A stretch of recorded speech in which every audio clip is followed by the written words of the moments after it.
All in favor? Aye. Okay, we're going to take up correspondence first. So, the correspondence is Freeman Law Group LLC, Zoning Board of Appeal, Town of Stoughton, Town Hall, 10 Pearl Street, Stoughton, Mass. Regarding Villages, Goddard Highland, comprehensive permit, surety. Dear board members, a reference is made to the comprehensive permit dated July 30th, 2003, list issued for the Villages of Goddard Highlands Trust, as amended by the agreement and stipulation for entry of judgment. Housing Appeals Committee docket number 0323, and as otherwise amended and extended.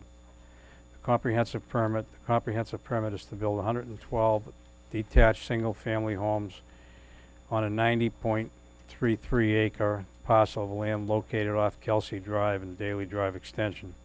On behalf of my client, the Villages of Goddard Highlands Trust, we hereby request a 3-year extension of the dates for expiration for the comprehensive permit as set forth in Section C, Condition 44, and likewise for a surety requirement under performance guaranteed by a surety covenant dated June 14, 2011. The surety is previously extended. According to the applicable regulations, 760 CMR 56.0512C, extension of a permit shall not by itself constitute a substantial change pursuant to the 760 CMR 56.074. This regulation also states an extension may not be unreasonably denied or denied due to other projects built or approved in the interim. We therefore believe both that this request for extension constitutes an insubstantial change and that the change is for the reasons stated below. Under the most recent extension decision dated May 10, 2012, the comprehensive permit shall lapse if all building permits are not obtained on or before September 9, 2015, or if all certificates of occupancy are not obtained on or before September 9, 2017, unless extended by the board. The surety has the same expiration date. As you know, the applicant has worked diligently on a project that has completed and sold all 42 houses in Phase 1, and now is continuing to Phase 2. Therefore, we believe that this request is meritorious. We request that Condition 44 of Section C of the comprehensive permit shall be modified to read: the comprehensive permit shall expire if the applicant has not obtained all building permits for all units on or before September 9, 2018, or if the applicant has not obtained all certificates of occupancy on or before September 9, 2020, unless extended by the board. Likewise, we request that the board vote to extend the dates of the surety to be consistent with the extension of the comprehensive permit and to execute an appropriate modification to the surety, which would modify Section 9 of the surety to read as follows: the failure of the applicant to obtain building permits for the lots on or before September 9, 2018, and or B, complete construction on the ways and the installation of the municipal services and other infrastructure shown on the plan before the comprehensive permit lapses, or such later dated as may be authorized by the majority vote of the board with a written concurrence of the applicant, shall result in an automatic recession of the approval of the plan. This notice is being provided pursuant to 760 CMR 56.05 11A. Pursuant to these regulations, the board shall determine within 20 days whether this request is a substantial or insubstantial change in accordance with the 760 CMR 56.05 11C and D. If it is determined that there is an insubstantial change, or if notice has not been provided to the applicant to the contrary within such 20 days period, the comprehensive permit shall be deemed extended as requested. The above process does not require a public hearing. Public hearing would be required if you determine that the request for the extension is a substantial change, and if so, in pursuant to the or aforesaid regulations, a public hearing is to be held within 30 days. For your convenience, I'm enclosing a draft decision as well as a draft modification to the surety. We would appreciate your placing this request on your agenda for you meeting on June 18th, 2015. Therefore, the applicant extends above described 20-day period through June 25th, 2015, which will give you time to write up and sign a decision after June 18th. Thank you. Yours truly, Peter Freeman. I'm not going to read the extension for the performance. If the board has any questions, luckily Mr. Freeman's not here, so he can't say much. But Mr. Schneider is here. So if the board has any questions, I guess we'll address them to Mr. Snyder. No question. Can you just give us a status on where things are at? Yes, of course. I did bring, obviously the 42 lots are, the 42 lots are completed, and I think members of the board have been up there and viewed the project satisfactorily. And we're actually ready to go in the next couple of weeks and start cutting for the next 70 lots.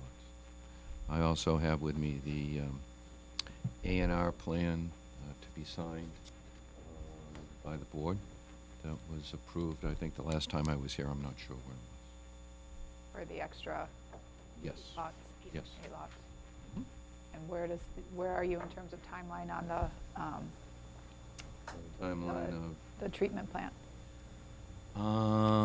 Well, the treatment plant obviously will be installed.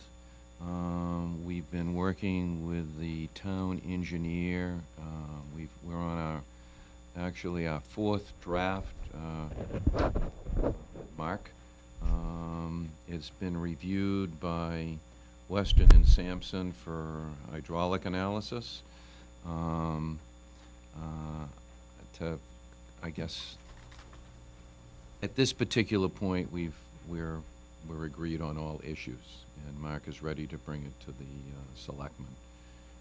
Technologically, basically, it's they want us to reduce the size of the pressure line, if you want me to go into the technological issues, from 6-inch to 4-inch, replace the existing 6-inch that we've already installed to 4-inch by putting a sleeve into it, and we're fine with it. You know, we've agreed on all the issues. When estimated building permits for homes and start of the construction of the year. treatment plant? A year for both? A year for both, right. There's, when we order the pump station, there's about a 5 or 6 month time for them to deliver it, and we're going to start on the roadways first, and then do the improvements in Kelsey Drive, and try to time the pump station for sometime late spring next year. And then building permits would be shortly after that? In your mind, or? It's up to him, but I don't Right. think he'd give them to me before then, not until at least the infrastructure was in. Okay, I don't know all the details of, I Yeah. wasn't here when this was originally permitted, so I don't recall all the details of it. Yeah, once the lots are ready, we'd apply in normal fashion like we did at the same time. But at that point, the pump station will be in and connected and working. The Kelsey Drive improvements will be in. Also, there'll be 5 houses on Washington Street that'll be, have the ability to connect to the sewer. And the roadways will be in at least a binder.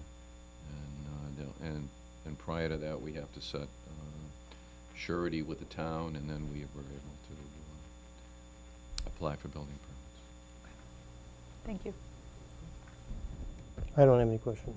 Have we ever granted a 3-year extension? I thought 2 was the limit. We can give a 3. Huh? We can give a 3. We can actually, I think, give a 5, can't we? In the past, I think the history has been 2 or 3. 5 obviously would be a fairly long one. The usual expiration date is 3.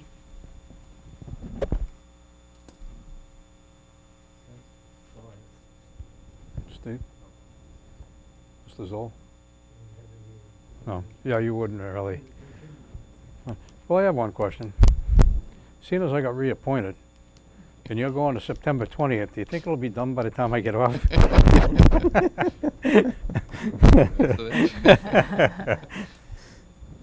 think we started, I think we're like 13 years now. Oh, I know. What, I was for the beginning. I'm not gonna start another one. I promise you I won't be back with another project. Okay, what's the wish of the board? Or do you have anything you... No, I've looked at the decisions that were provided by Attorney Freeman. They're in proper order. The letter that he sent to you and that you read is a accurate recitation of the law. It's a 3-year extension. I'll make a motion that we determine that the change is insubstantial.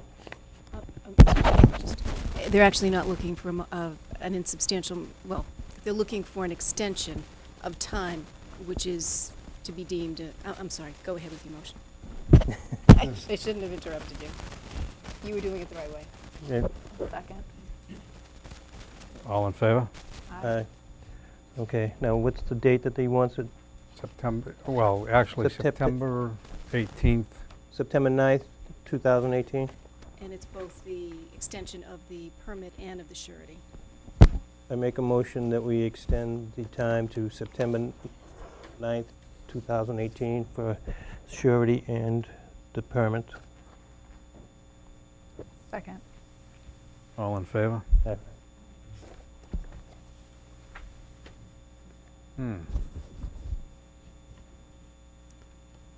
Okay, I guess you're all set. Okay, did you, Nothing for me to sign here? Plan all set?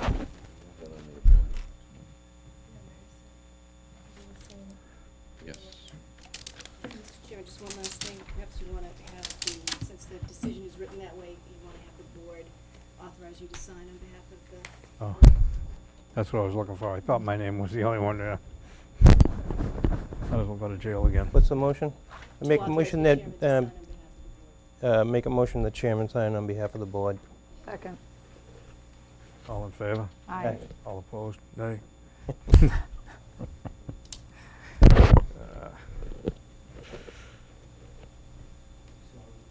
Attorney Freeman's feelings. I can bring him if you want. Okay, Needs to be Yes, sir. needs to be notarized. I was gonna say, I have one question on that, because I see here, Mr. Snyder's has to be notarized. You want to but no one else is that's present. I don't have my seal with me, but if you're going to give the original to Mr. Schneider tonight, then I can give the expiration dates to his attorney, and it can be added afterwards for my notary class. Fine. Happy to notarize. We have to make a motion for that, or? Yes, but I don't have my seal with me.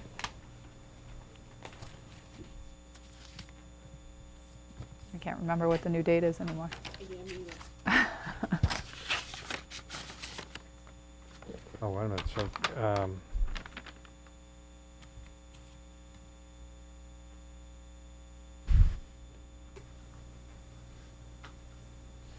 this is, One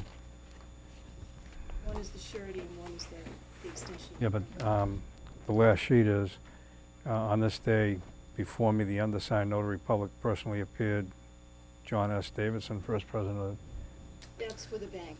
just for the bank? Through six. Okay. Right, they'll get that. And that's for them to get.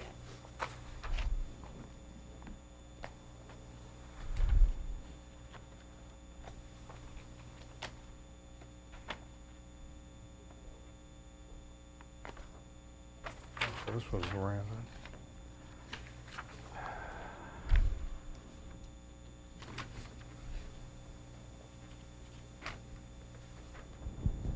I guess you're gonna have to sign that one. And I gotta sign this one.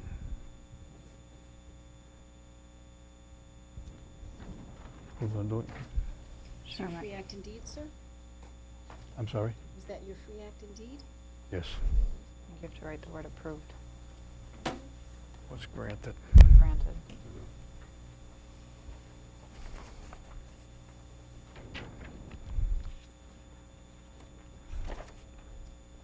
Is that your free act indeed, sir? It is.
was the decision, which does not need to be notarized.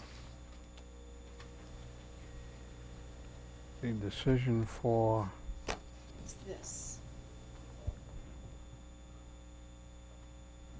isn't that what we One just, was the surety, one's the modification. Perhaps you signed that one already, I missed it. Yeah, you signed that. I didn't even think, oh, yeah, we did. No, we didn't. You signed that page. Oh, Okay, so you're all set. okay. Okay.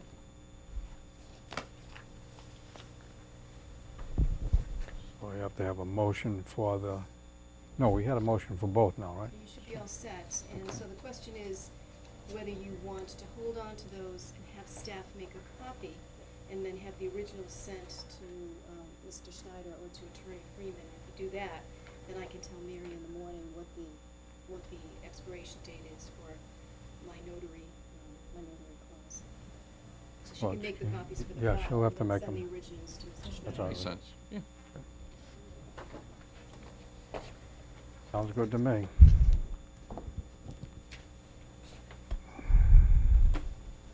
I guess you're all set then. Very good, thank you, Mr. Chairman. Good to Good to see see everybody, you. hope you have a good summer. You too.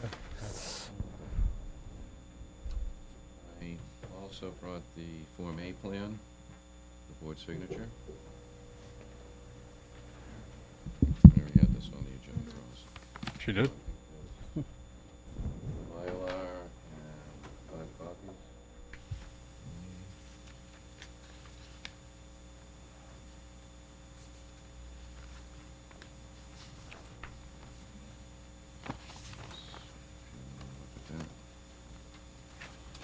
Look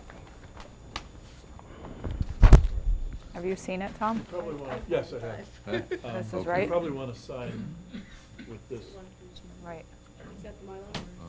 yeah, Yeah, the Mylar needs a. Those are the signed copies. Is this accurate? This is what we were If anybody else showing would that? like a copy, they can have it.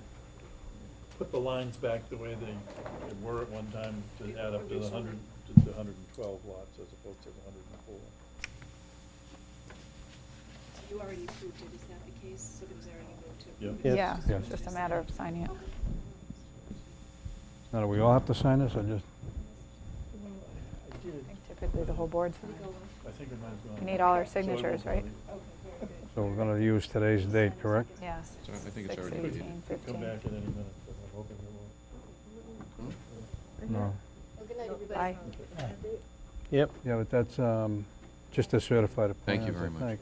Right. You gotta put a date on the first line. These Right are just here. extra copies. Would you like one?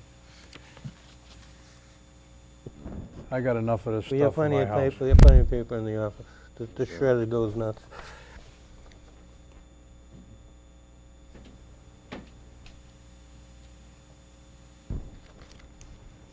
We have to sign all of these? Well, I think, didn't you just get authorization for the chairman to, Just for the decision, the Oh. extension. so Okay. then I guess if that didn't cover the plan, I guess you all got to sign the plan. I think it makes more sense to We have have- everyone's signature on the plan, Yeah. Well, since you're all here. since it's recorded Might as well. for their own benefit.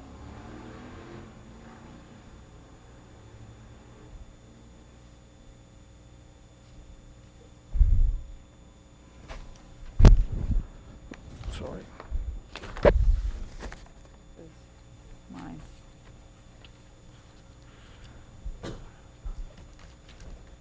We only have to sign the top one, right?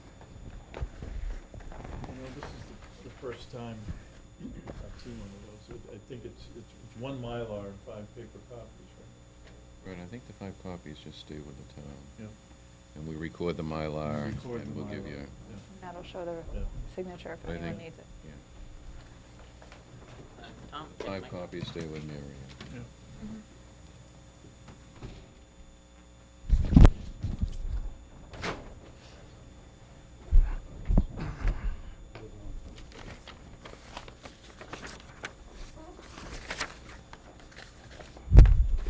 I don't walk away with my pen. You're picky, picky. We all set? We give these back to, I think you keep the No, 5 we copies. keep those. we keep- keep them? No, I have to record the Mylar, Oh, you have to record it? yes. He gets the Mylar. And Mary will get the 5. Mary gets the 5 copies, and then we'll We have to give her proof of recording. Okay, Thank you Good very luck. much. please finish. Enjoy the summer, hopefully. Not anymore. Why? They put me back on. Oh, stop. Wouldn't know what to do. Yeah, I would. Thank you, everybody. Have Um, a nice summer. You too. you too. Okay, Mr. Delamere. Thanks. Out there, I think. He's the first case. Who's that already?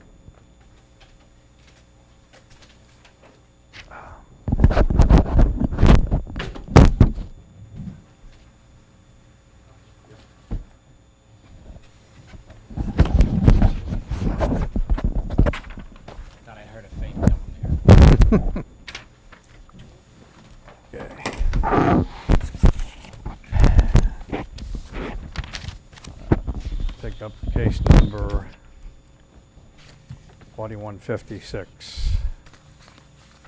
Zoning Board of Appeal, Town of Stoughton, notice of public hearing. Public hearing will be held in the Town Hall Conference Room B, Room 301, 3rd floor, 10 Pearl Street on June 18, 2015, at 7:30 PM on a petition of 663 Washington Street LLC, represented by attorney Stephen Delamere, case number 4156 for a variance under the Town of Stoughton zoning bylaw of 1970 as amended section 6B, table of dimensional and density regulations relative to a front yard setback in order to remove and install a new 24 by 36 canopy located at 69 Washington Street, further identified in Assessors Plan 55, Lot 55, in a general business zone in said Stoughton. Any person desiring to receive further notice concerning this petition as provided by the general rules of the Zoning Board of Appeal should file a written request containing his or her name and address with the board. The petitioner is representative of any other persons desiring to be heard in this matter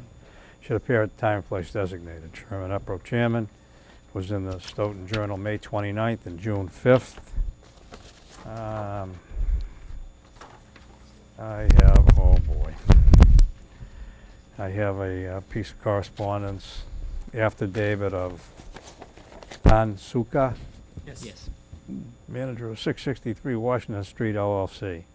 I, Tan Suka, manager of 663 Washington Street LLC, do hereby appoint attorney Stephen J. Delamere as the agent representative of 663 Washington Street LLC for its application to the Zoning Board of Appeals related to the request for a variance at 663, 669 Washington Street, signed under the penalties of the perjury this 11th day of May 2015. And I have a letter from Mr. Delamere telling us that he sent in the copies and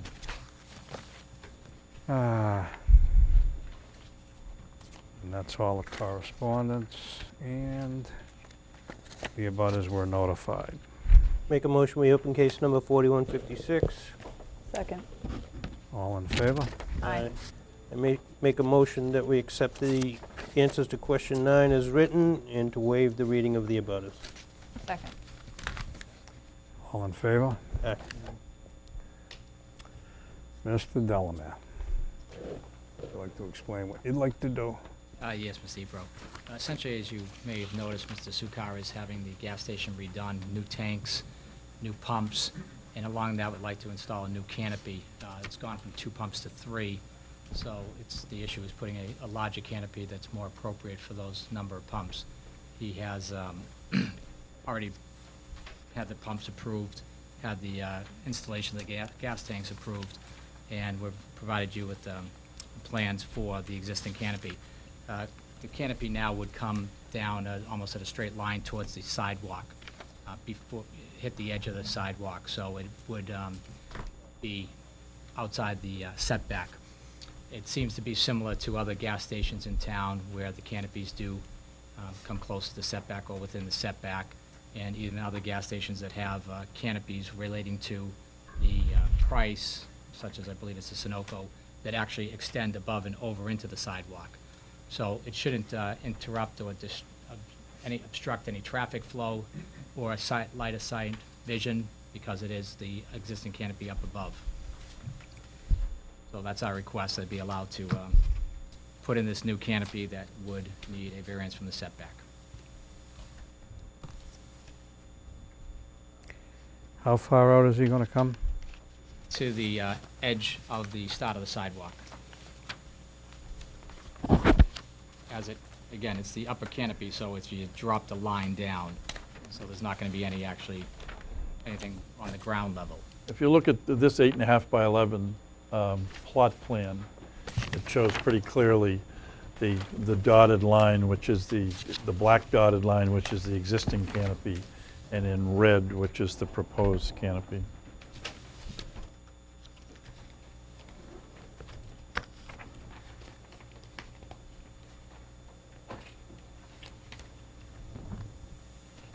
I'm gonna make a recommendation. It's just gonna be the canopy, right? Yes. The sign for the gas. I know this is Stoughton Gas, but I mean, they have the sign like this. Mhm. Do you intend to have a sign like this? No, I'm keeping the existing sign. The existing Okay. sign is like facing our property, not pulling out to the side. Okay. My Is this it, own, is this it here? I got it It's here. over the property sign. So this Yeah. is the existing one. The only thing that, I'd like to put a stipulation when and if we grant this, that there can be no signs from here to here, No, because it's probably around 10 feet, because this is a very dangerous corner. And when people come up to the stop sign, they wouldn't be able to see out. Hmm. So I hope you're not opposed to it, but I would prefer that there's nothing put here like mechanic on duty or something like that. I don't know what you're going to do over there, but so that the sight vision would be fine. Okay? So basically no signage on the post below 10 feet or so. Well, probably 8 feet. Nothing from 8 foot down. Hmm. That's up to the board too. I mean, that's my, okay. Questions? Tony? Questions? Does the existing sign overhang the sidewalk right now all the way to the curb, or just it fell short? no, as you see it here, it is not right. This It's- sign, Yeah, does this that come side, out? into my property, nothing to be outside at all. So right now, does it come down, if you drop the line, would it be down at the sidewalk? No, Sign, let's go over the sidewalk. I think it probably does. The pole is clearly on the On their property. property, right. But the sign, sign is the over. sign itself probably projects past the sidewalk line. Okay. Is there any permitting requirement for that, to overhang public right-of-way? Well, because it's an existing condition and he would be just putting a new face on it, I didn't address that issue. I think you'll find that in Stoughton fairly often. And I know in Boston, for instance, you can't do that without going to the Public Improvements Commission. I'm not sure what the process, the proper process here, if we were doing this from the beginning, but I'm just assuming that, it wasn't that long ago that the gas station was in operation. It had that sign there. It didn't seem to be a problem then. I wasn't going to bring up a problem now. And in terms of curb cuts, is he still allowed the same curb cuts that Yep. exist today? Now, at the corner where the wheelchair ramp is, there's also a curb cut there where people enter from that corner. Is that going to be Well, allowed? the application here is to modify this canopy. There's no discussion about modifying anything else, so. Okay. So the canopy will be projecting within the property line, basically, right? Yes. Yeah. what will be the clear distance between the footing of the canopy and the back of sidewalk? And the sidewalk line? You might, on the construction drawing of the canopy, you might see it, but the footings are, or the steel columns that support the column are at the center line, and they're substantially far back. I mean, I don't see a dimension, that's my, There's about Yeah. 12 foot. Yeah, I think You'd have to go to the, if you look at that set 12 of plans, foot. you'll see something. It's 12, yeah, it's 12 feet. is it that the 12 foot to the center of Yeah. the? yeah, Okay. to the the center of the foundation? beam. And so, yeah, and given the fact that the edge of the canopy is pretty much contiguous with the property line, it would be, I would say, within an inch or two, the setback of the column is 12 feet. So a vehicle entering to fill up with gas will not encroach on the sidewalk? That's correct. I have no further questions. Marguerite? Yeah, I had some questions on the application first. Try to go through them.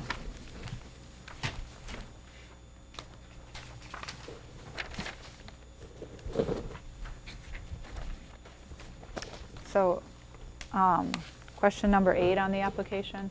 I think you just didn't finish. I'm sorry, the dimensions are actually on the last one, Okay.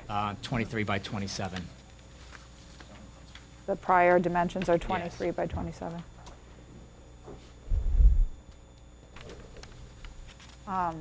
In terms of trying to write this decision, so you're looking for a variance to allow for it to be 0 feet, like have no setback from the property line? Is that the Yes, answer? I believe the current plan has it coming straight down to 0.33, by the the way.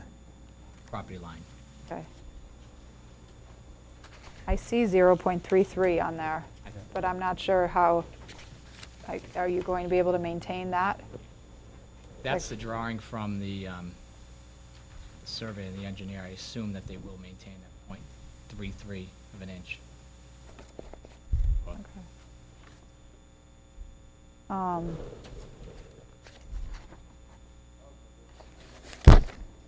So you indicate that you believe that this is going to improve the site for customers. I just didn't know, I thought maybe you could expand upon that a little bit. Why do you think that? Well, with the additional pump, if it was stayed in the current canopy, that pump will be outside the canopy.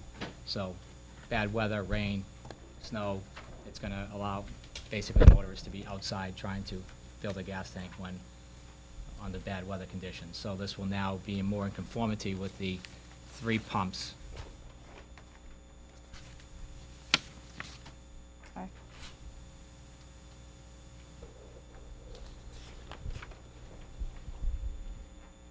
I mean, typically when we grant variances, we give a little bit of flexibility in terms of the actual variance amount, because when you actually go to construct it, oftentimes you're off by a foot. So how are we going to know, if you're already at the property line, how are we going to know that you're not going to actually go into the overhang into the sidewalk? Assume just by us making sure that the contractor, when he builds it, is very clear on installation of the canopy, that he doesn't have any leeway to go over. If there's any leeway, it would have to be the other way, onto the property line. We could get an as-built survey of the footings actually for this canopy are actually in, because the footings and the columns supporting this canopy don't violate the setback. We could get an as-built survey to make sure that they are in fact what in the location that this drawing represents. Or the canopy is constructed? Yeah, and/or an as-built survey of the constructed canopy before I signed off on the building permit. I mean, I guess in my mind, I'd rather do something a little bit earlier, because it's a lot harder. Once you've constructed the canopy and you find out that there's an error, I'd rather do something earlier so we know that that's appropriate. But to your point, Mr. Building Inspector, I thought the setback was 15 feet for the GB zone. It is. So you said the footings aren't within this, they don't violate the dimensional requirements? Well, I'm assuming that the we have an existing condition that's closer than the 15 feet. And But not with footings. I told them that they could go ahead, and actually these footings are underground. They could be abandoned for that matter. But my feeling was is that if they were going to rebuild this canopy and it was any closer to the street than the existing condition, they needed a variance, and that's why they're here. And that came as a surprise to these folks. They've been under construction since the winter. So I think it's reasonable to say that before we,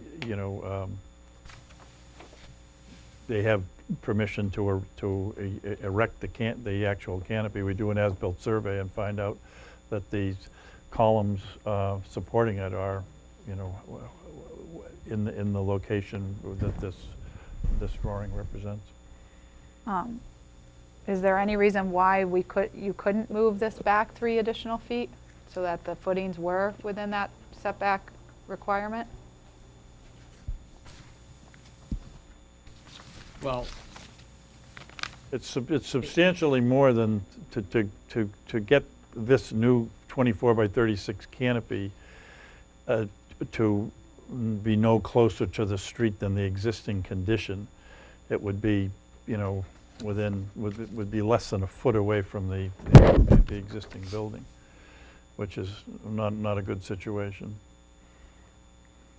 So from a safety perspective, you'd rather have it further away from the building? I'd rather have than- some distance between it and the building so that they could, deflect and move or whatever independently. Okay. And you don't believe there's a variance needed for the footings? No. Okay.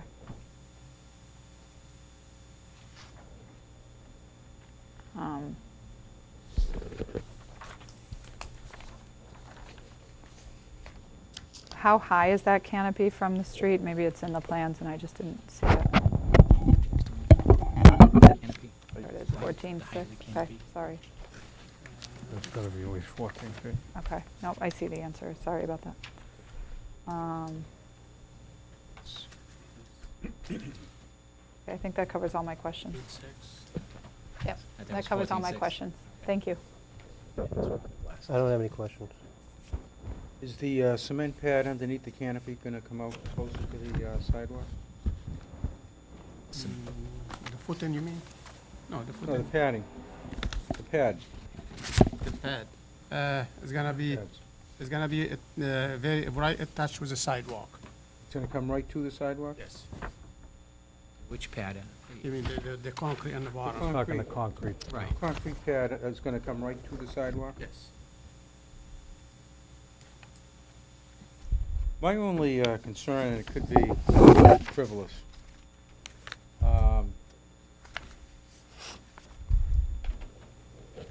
most of the other pictures that you have here, the canopies do not go right to the sidewalk.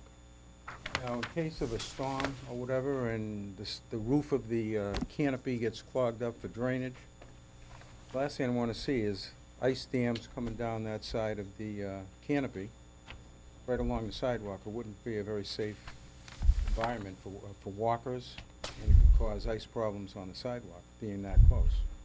That's my biggest concern. None of the other canopies go that far, so there is some space should the roof ever jam up and start flooding off the roof of the canopy. And we did see that this past winter in some of the canopies in other gas stations around with the ice dams. In fact, one in Weymouth ended up partially collapsing because of that on Route 18. Not that a brand new one would, hopefully.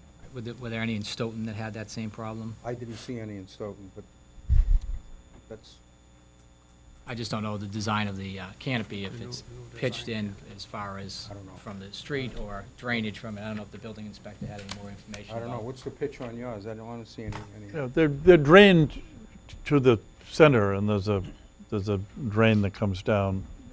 They're not pitched to the outside to shed water to the outside. They're drained to the inside, and so I wouldn't think,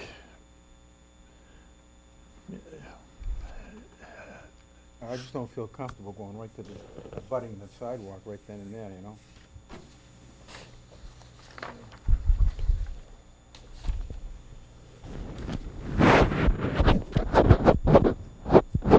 That's all I have. Sure. Okay. Steve? Feet. no, I don't have any questions. Thank you. Mr. Zoll? They didn't give you any other stuff? Okay. Anybody in the audience? Oh. What's the wish of the board?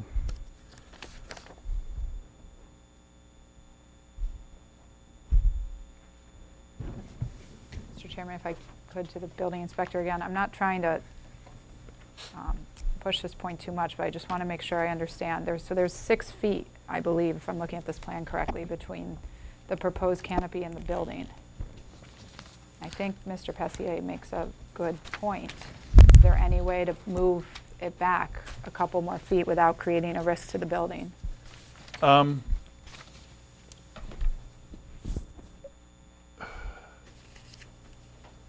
Yeah, it could move. It's a little, given the fact that this, this situation, sort of came up while the permitting, the underground permitting for the tanks and the pumps and everything happens completely separate from our department. When we got involved with the department, when we were asked to inspect the canopy footings, maybe a month ago, that's when that was the first that I saw this plan, and I basically, said, if you want, I can't give you a permit to do that. You've got to come to the zoning board and get relief. So this canopy could be moved a foot or so. It could be fabricated in such a way that it might be somewhat smaller. But that's not what these folks are asking, and it's a little bit late in the game to think about moving this. So I think the question for the board is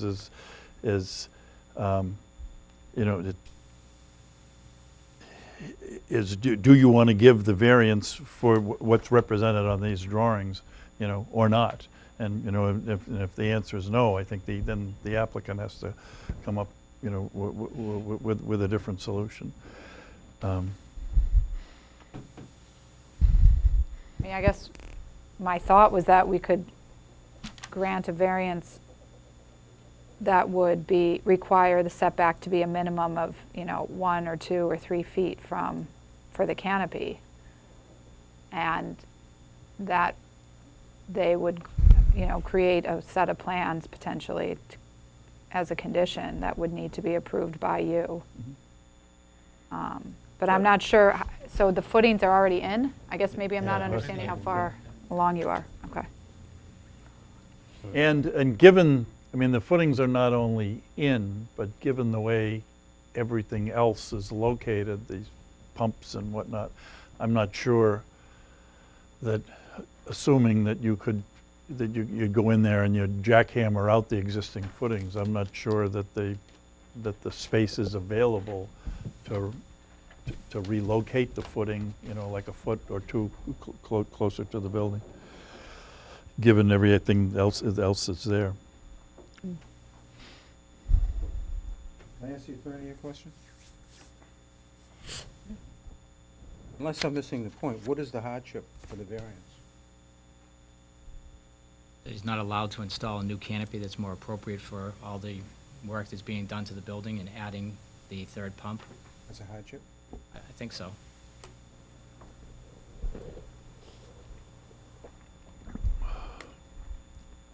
Certainly taking that site to, all new pumps, all new tanks, it's obviously better for the town to have those redone, to have the old existing tanks still in there, or to rehab that property to.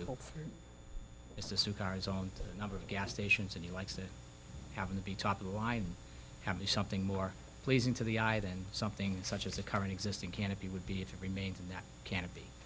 It certainly wouldn't be as pleasing, wouldn't provide as much in the way of the pumps protection as well. Pleasing to the eye may also indicate that it should be the same as all the others on that street, just like this, all on the same line. The other two are coming out, and he's gonna be further out. So Right. as far as pleasing of the eye, it could be that they should all be the same for symmetry purposes. Right, and I'm I'm done. not looking for an argument, I'm just. Yeah, I also don't know the dimensions of their lot and how much space that they had at the time that they put their canopies in. What about cutting the canopy down? Leave it to 36 foot long, maybe making it 22 foot wide. Is that feasible? Probably have to, I mean, I couldn't, as you know, my technical, mechanical skills are not very good, so I would have to certainly defer and talk to whoever is constructing the canopy to see if there's any issues with the dimensions, if it's, you know, needs to be 24 feet with a 36-inch width or length. I mean, you certainly could, you know, as this canopy is described in these drawings, you know, it's made up of, you know, steel beams and metal decking. And you clearly could fabricate this thing in any size you wanted to. You could probably make it bigger without increasing the size of the steel beams, and you certainly could make it smaller. So if it hasn't been fabricated, I think it would be, you know, reasonable to assume that, you know, that this could be built, you know, to somewhat smaller dimension. That's what I thought, you know. I'm just listening to everybody else, so I'm just figuring you could probably knock off 2 foot, and that'd appease everybody, I think, I'm fine with that. with, Making it 22 instead of 24. Yeah, I'm okay with that. The hardship seems like self-created, as far as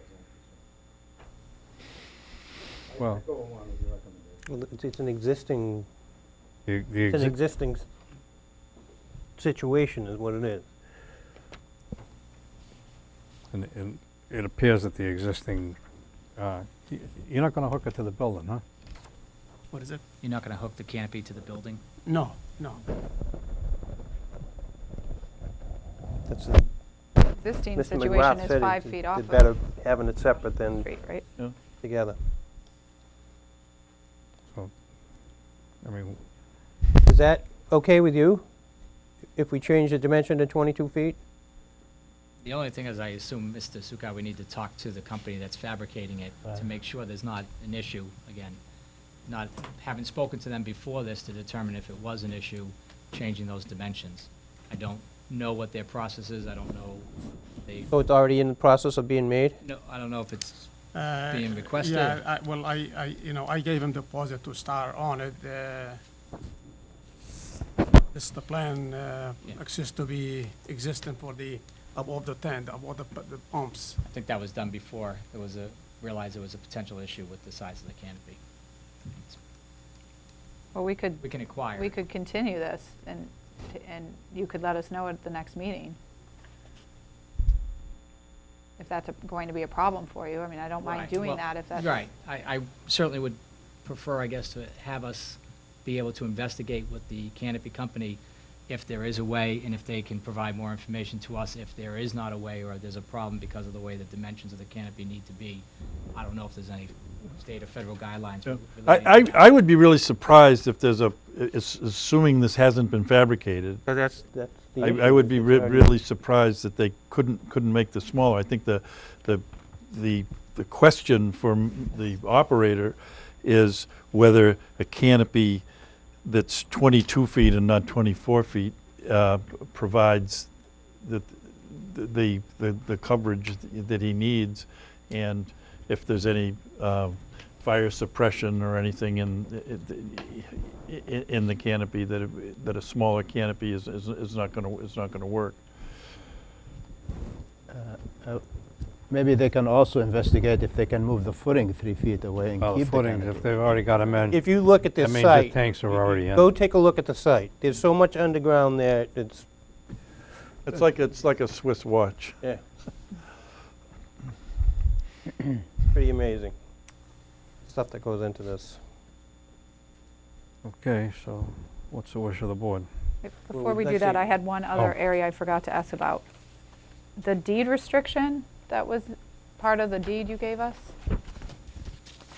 talks about there only being this type of a use if certain approvals are provided, insurances are given to the prior owners.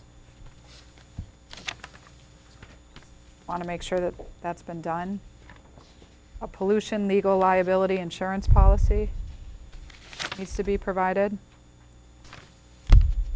We can provide a copy of the insurance policy. I think that would be helpful because I just could envision somehow the town being, if we're granting a permit for something being brought into, should there be any challenge that you didn't do that? It'd be helpful to just have us have that on file.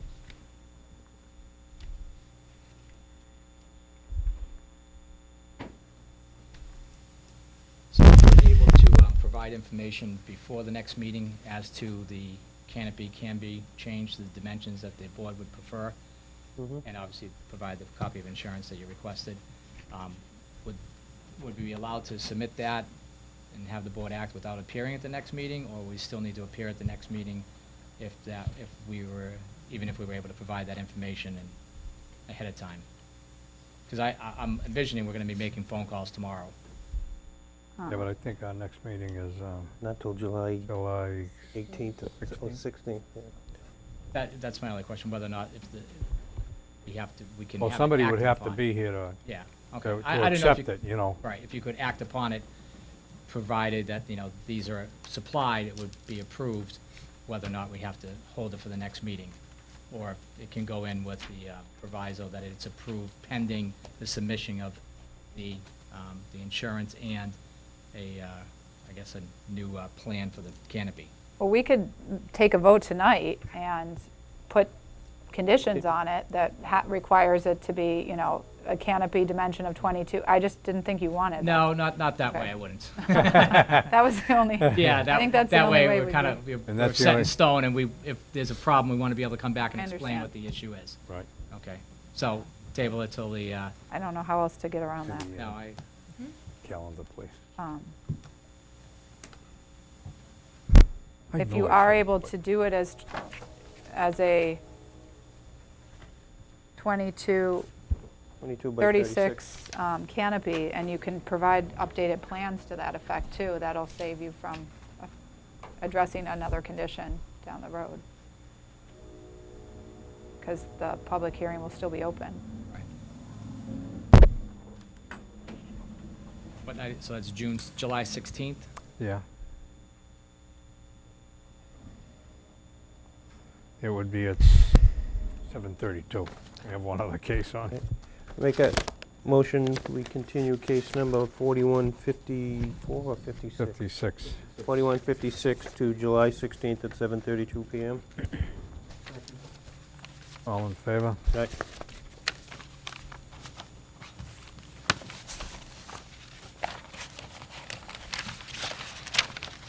Okay. Thank you.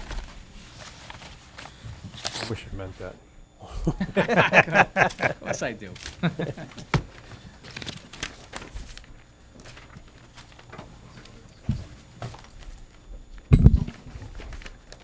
Okay. Who is the alternate on that? Sitting. Tony, Tony? why you not gonna be here? No, I'm not. On the Send your 16th. notes. Just so you know, I will. I'll send them to Steve. Okay, next case. That's, hopefully you're going to be here on the 16th, because I'm not. Not sure.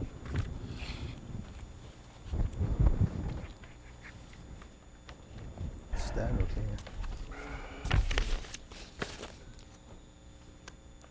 Next case that we'll take up will be, oh, come on.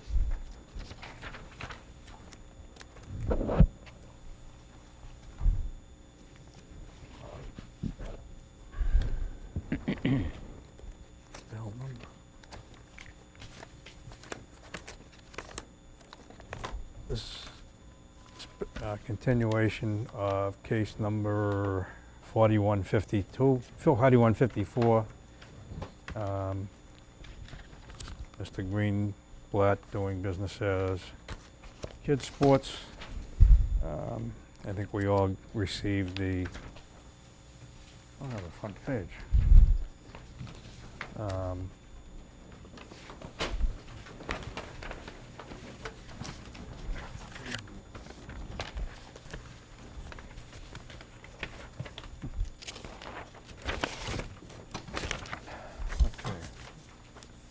We all have the new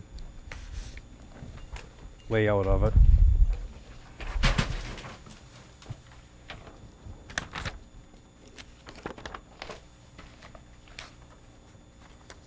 It appears that it's a singular modular building, and it would be on the parking lot side. And that would require really no landscaping. So, I'll entertain a motion to open case number, I'll just say 4154. 154. So moved. All in favor? Aye. Aye. Okay, Mr. Greenblatt, or, I can't remember your name. Henry Bobeck, I'm the architect for David Greenblatt. And so what we did this week, we thank you for allowing us to submit this. Good evening, board. What we have done is we're just showing a single modular building, which keeps the addition to the building under 20%, which is under site plan review.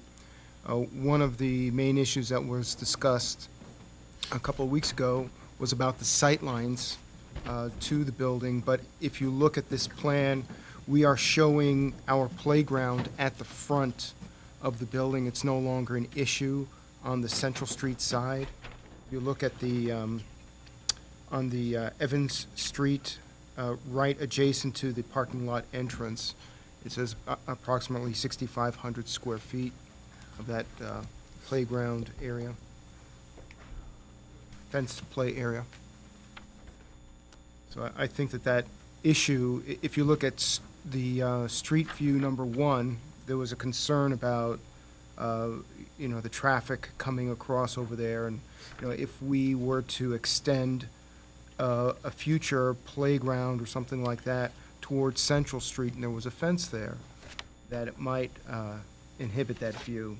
And if you look at street view number 2, you could see that there is a substantial amount of vegetation blocking between our building and the residential building over there, so that really this new connector piece, this new modular piece really will not be able to be seen. It's going to be blocked by the corner of the building, and that's it. We did show a future modular building, and that is just so that when it comes time and we're going to be over the 20%, we'll go before the proper boards because that will require site plan review. But we don't want to have that excluded as a condition of this approval, that we can't do something in the future. So that was really the only purpose of showing the future space. And we would meet whatever regulations are required.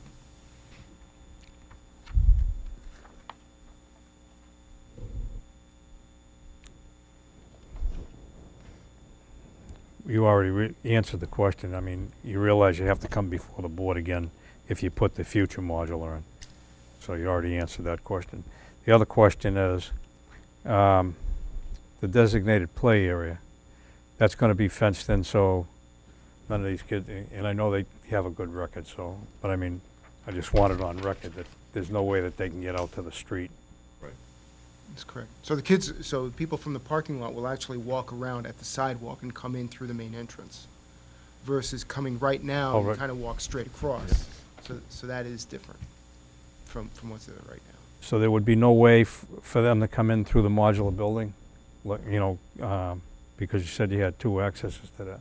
Well, what do you mean? If kids wanted, I suppose if we wanted an egress door from the modular building, if, let's say, in the future it became a kid's classroom, or we mix things around, we might want to have a door that goes from there directly into the playroom, but into that fenced area, but there's no need to do that now. We can have a door just swing directly. You could see the modular unit is it's not up against the playground, the asphalt, so there is room But- to have it there. You would have to have a second egress for the modular building too, if, God forbid, something happened in there, Of right? course. That's what I mean. There are. Yeah. So I would So what think I- that one would be towards the, where that future modular area, the two modulars are 5 feet apart. Okay, the future one Yeah. and the current one. And then I would think that we could have one that opened towards the parking lot. Oh, no, well, that's what I was thinking, maybe if, and I'm not telling you to do that, but I was thinking that if somebody wanted to come in through the modular and then go into the main building, they could go in that way instead of walking all the way around. But I mean, that's up Okay, to you're you right. people, So that's we up to could you do- people to So make we could out. do a cutout in the fenced area is what you're saying. We might do a jog. Not the fenced area, I'm saying have the entrance. to the modular. The bollards, from the modular itself. Mhm. Even if there was something here, and they could just walk through. I don't know where the, We could do that. where the exit way would be for, if something happened in there. So I'm just, see, look, this shows a door here. Well, they're giving us, the modular company is giving us flexibility to move the doors wherever we want. They're very good with that. We're also going to be removing interior doors. But we'll make sure that it meets, that's a part of Mr. McGrath's review for life safety, and we'll make sure that we meet those regulations. I think we might put 2 egress doors on that modular, because it is 68 feet long. Okay. Okay. Questions? if I'm looking at the floor plan, it does have two exits, basically the modular. It does have 2 exits toward the parking lot. Yeah. Yeah. I don't have any other questions.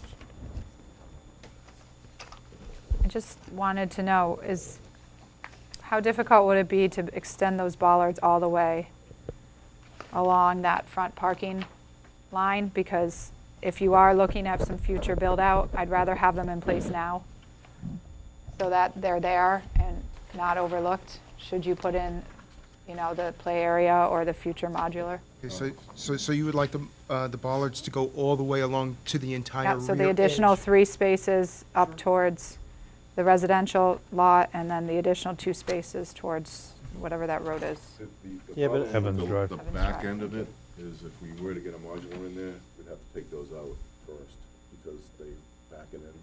It's like so we'd rather not do that right away, because we'd have to remove it. But we'd put them in once we installed it.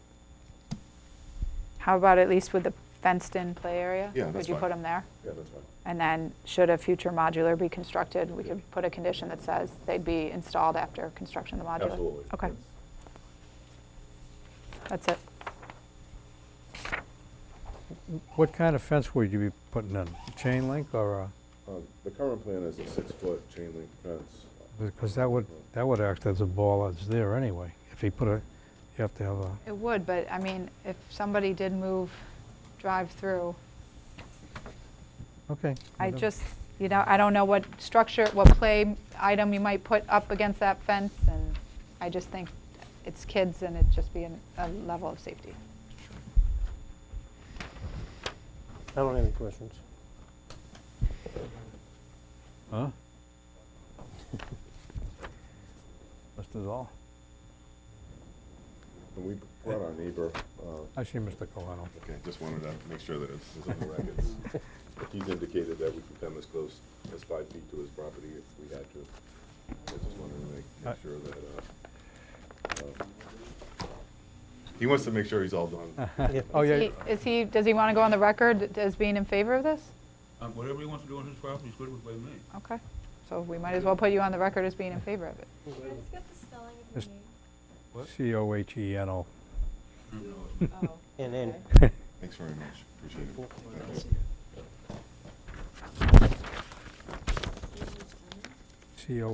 Coheno.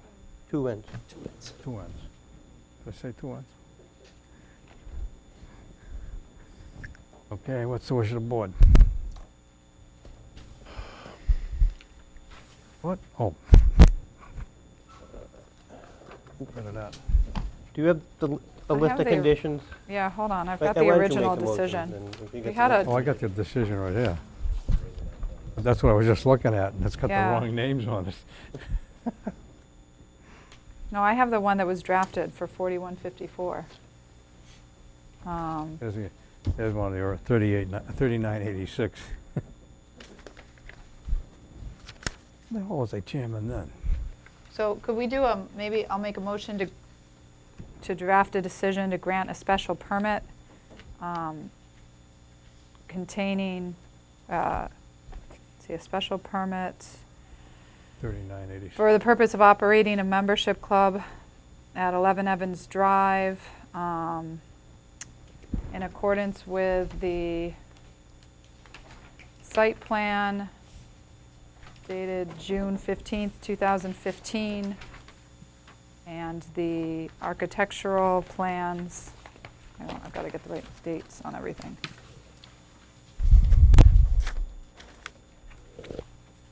Dated June 6/15/15. 2nd, 2015. We have floor plans, right? No, not that one, excuse me. one? Yeah, but there was a, Oops, sorry. That's an old one. this one, the floor plan dated June 10th, 2015. And containing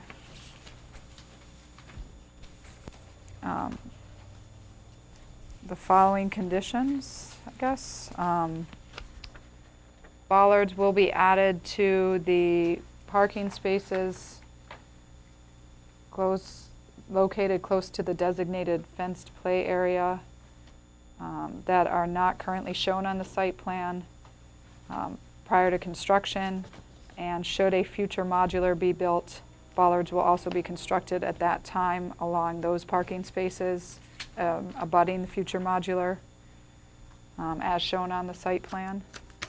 And also all of the other conditions that were Oh, no. set forth in the draft decision for case number 4154 previously reviewed by the board. 3986.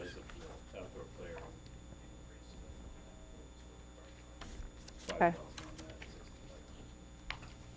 Except to increase condition number 4 to be 6,500 square feet for the outdoor recreation area, fenced-in recreation area, rather than 5,000 square feet. Everything else works, Steve? That would be my motion, sorry. Second. All in favor? Right. Aye. You agree to all those conditions? Thank you. You're all set. Good luck.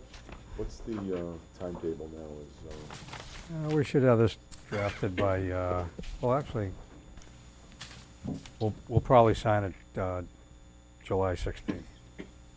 Next meeting, that's our next meeting. So when does it go to the, Yeah, I mean, you can talk with Mr. McGrath, and you can probably, where it's granted, that you can probably go. I don't think it would be a big deal for you to, the special permit in the membership club, you wouldn't be able to operate until 20 days after the decision, was recorded. But if you wanted to, just to start the construction for the, for the alterations to inside and the foundations for the modular, I think I could grant you a building permit. so I Because I understand you want to be operating here before school starts again, right? That's right, that's, that's our Yeah. concern. Yeah. What's your date that you're looking? We're looking to start, open the new facility August 15th. So if we have to wait for July 16th and then 20 days, it's almost August. Right. But this is just for the use, right? Yeah. So, I mean, there's some risk inherent in that. If somebody comes out of the woodwork and appeals the special permit, you're gonna have purchased and altered a building that you can't use the way you want to. You're not gonna get a certificate of occupancy from me. But, But his neighbor already yeah, has no problem, Yeah. and nobody else ever came up. Yeah. And but just as long as we're clear, you know, that you don't need any kind of zoning relief to alter the building and add the module, but you do need the zoning relief to use the site, you know, the way you want to. Any way to get a decision before the 16th? board doesn't meet again. Then we got the holiday weekend, then. So, that's the best we can do, Is the 16th the next meeting, yep. date? So should we plan on attending on the 16th? Or? You don't have to You attend don't have because to. we're. We're not gonna hear any, we're just gonna vote on the decision, basically, so. Okay. Okay, thank you very much, Bob. Appreciate it. Okay.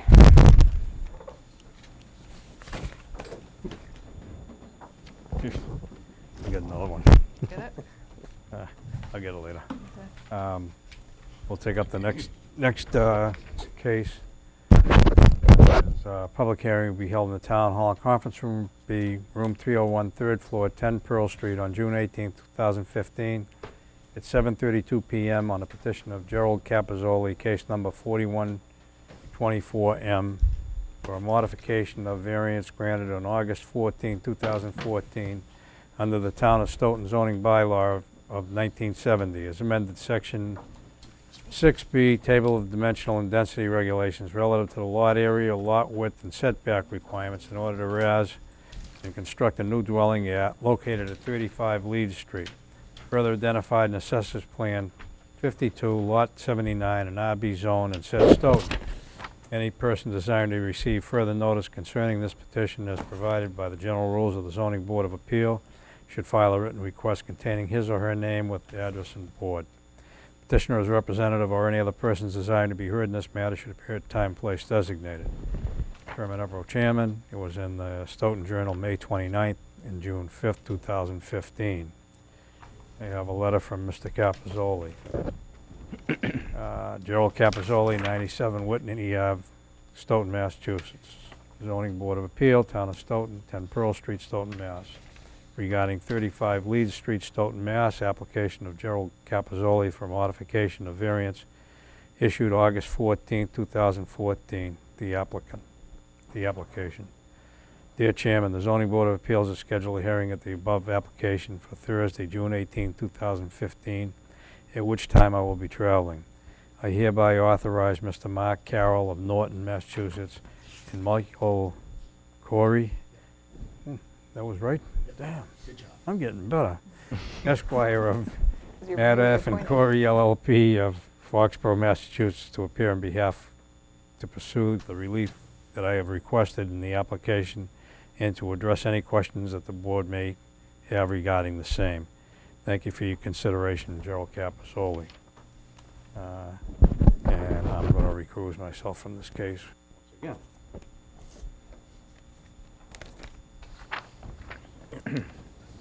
There a motion to open case number 4124? So moved. All in favor? Aye. Make a motion that we take the answers to question number 8 as set forth in the application into the record, and we waive the reading of the abutters.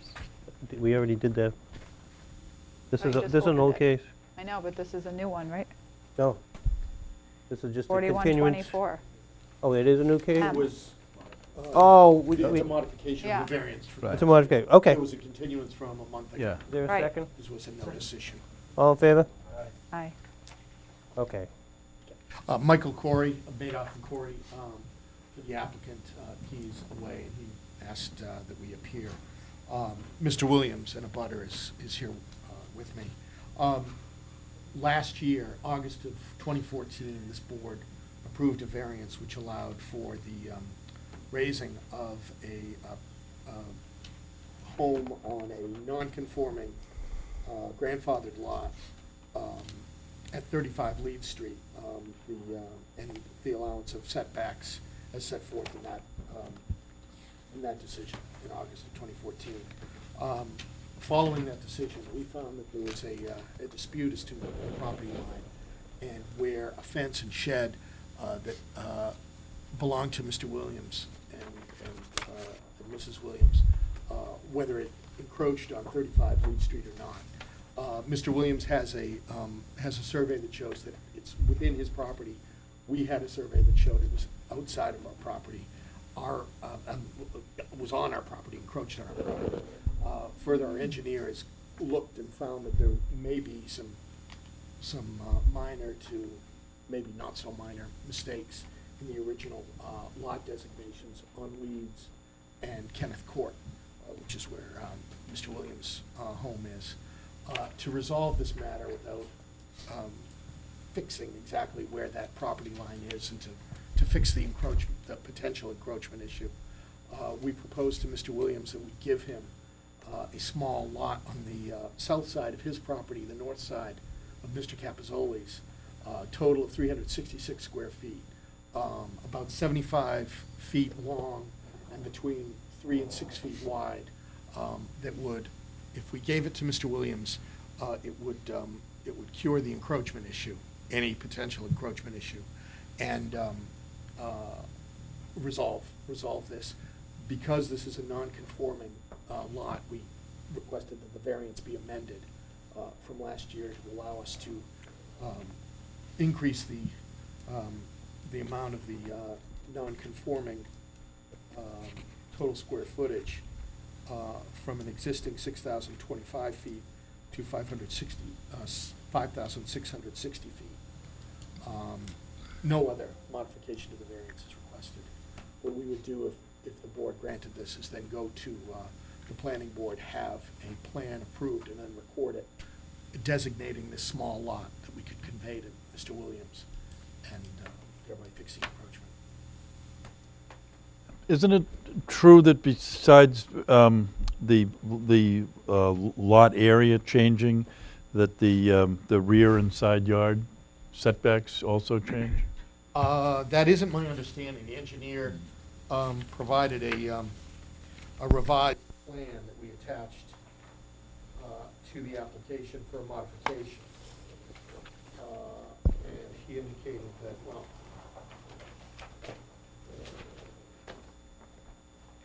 let's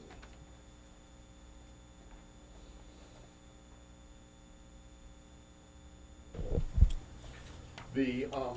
The setbacks as shown in the revised plan would be 22.5 feet as approved in the prior variance, 14.2 feet and 26.3 feet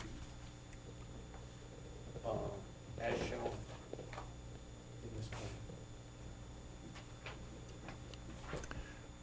Not 10.5? Yeah, it seems that the property line is moving southward in order. That's true, yes. Yeah, yes. in order to give the abutter this Yeah, I'm this sorry. small parcel of land. So the dimensions are changing, and the differences aren't dramatic from the previous decision, Right. but they are slightly different. Yeah, I'm sorry.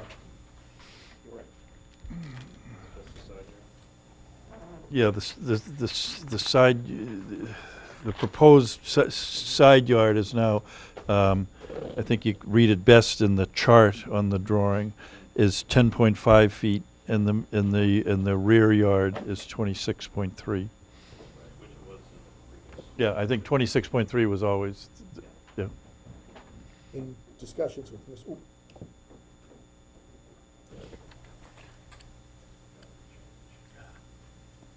there's a meeting here earlier, so. That would last.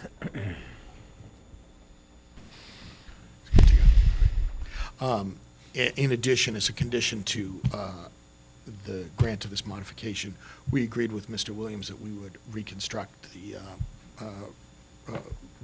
fence that was taken down on his property. We agreed, and he was satisfied with that. Exactly. Yeah, okay. No problem, Okay. as long as you put my fence back up. Oh, well. With my little kids, my nieces and nephews. Yeah. I I need that Okay. fence. All right.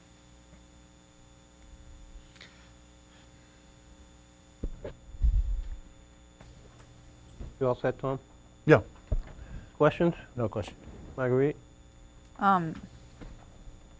Just wondering, are you going to need an extension for this variance? You mentioned a To year ago. construct, well, we're looking to, as soon as we can get the plan approved and the property deeded over, we would start construction. So if we issue a decision on July 16th, Mm-hmm. and then, I mean, you're looking, the 1-year time frame is up on somewhere in August. Right, right. So I guess Would I it be just wanted possible? to throw that out there now, Yeah. because you No, need I to request appreciate it sooner Yeah. rather than later. It's not something we can do now, but when you mentioned the 1 year, it just Yeah. struck me as I was sitting here listening to it. That's true. I don't know if you've done any transfers of ownership or something since we issued the variance originally, but if you haven't, then No, you're running afoul of that, and I don't think anybody wants to hold this up any more than we have to. Okay, so, to avoid that, we would transfer the property. Well, I mean, I think that's easier to do when you're talking about splitting a lot. Probably would need to receive a building permit before that date. Yeah, this is a modification to the variance that was granted a So I year. think the original variance date still Yeah, applies. I would say you're right. Or ask for an extension, as long as you request the extension before the 1 year is up. Right, Yeah. okay. Yeah. All right. Then you could ask for an extension and get a further period of time Okay. to extend and still operate under the variance, which Yeah. should be fine. I think that would be I'll a confirm with, wise thing to do. with the builder when he intends to start construction. Um, I appreciate it, thank you. And then the rest of my questions really just go to how we would write this up. So I'll wait until other board members have asked questions. Dan? Shouldn't the request for the extension be part of this decision? I don't think they can. I think they've got to submit a letter of extension to Mary, and it would go on our next agenda. It would be something separate. Well, Unless, well, I guess you could submit something tonight. Yeah, I mean, that's what, yeah, I mean, why wouldn't, assuming you're going to make an affirmative decision here, that the decision would be to grant the dimensional relief that he needs and grant an extension for, say, 30 days beyond the initial expiration date of last year's decision. Yeah. Oh, I mean, I think it's wise to submit it tonight, and then I think we should probably just double check that that doesn't have to somehow be, Be noticed. yeah.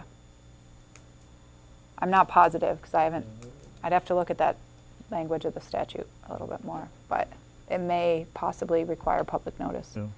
But if it does, we still have it in the record tonight, Right. Yeah. and we can still act on it and notice for Would you it. like me to write something up? It probably Yeah. makes a lot of sense. Okay, If that's good. something you want to do and submit into the Have my record pen. before we take a vote. Okay. He has a pen. Fine. I think I have the same I'm one. assuming you want to be on record also as being in favor of this? Oh, yes, I agree with this. Totally agree with it. As long as my fence is put back up. Okay. Steve? So in our previous decision, we just granted a variance for setbacks, and so in this one, we would have to grant a variance for setbacks, lot area, and lot width. Is that? I don't think, well, I guess lot width would change. No, I don't think the lot, okay.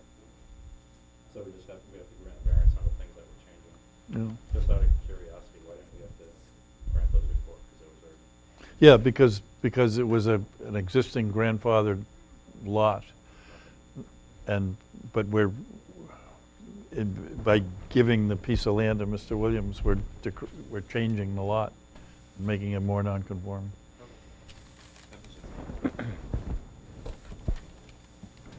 Any other questions? What's the wish of the board?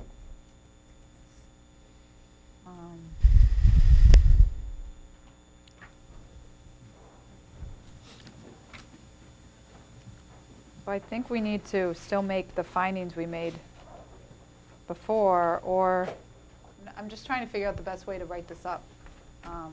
Steve, I don't know if you have any thoughts. I've been trying to look at the decision.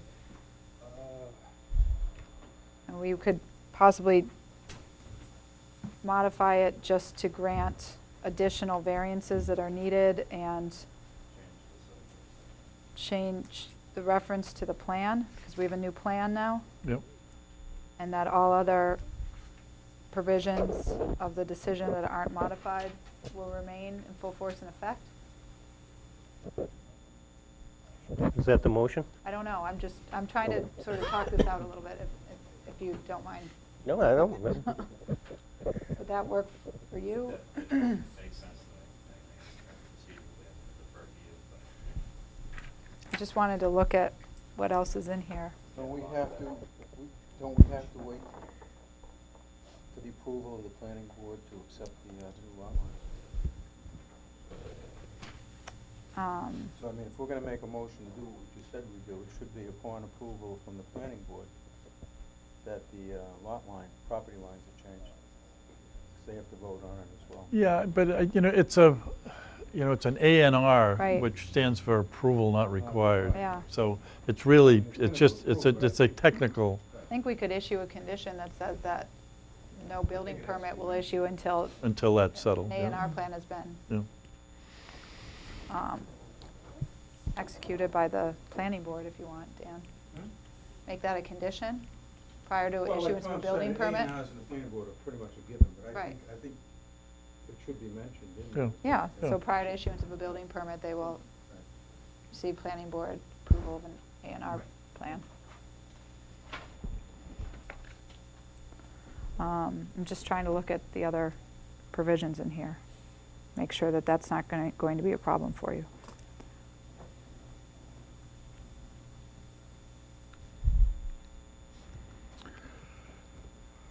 And before we take a vote, you want to put in the extension, right? That's right. Right.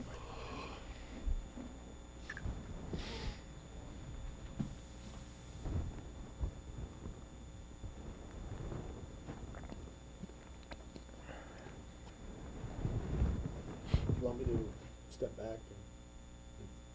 I don't want to hold anybody up on writing this out. Our next cases are going to take a while, so. Okay, I'll be here.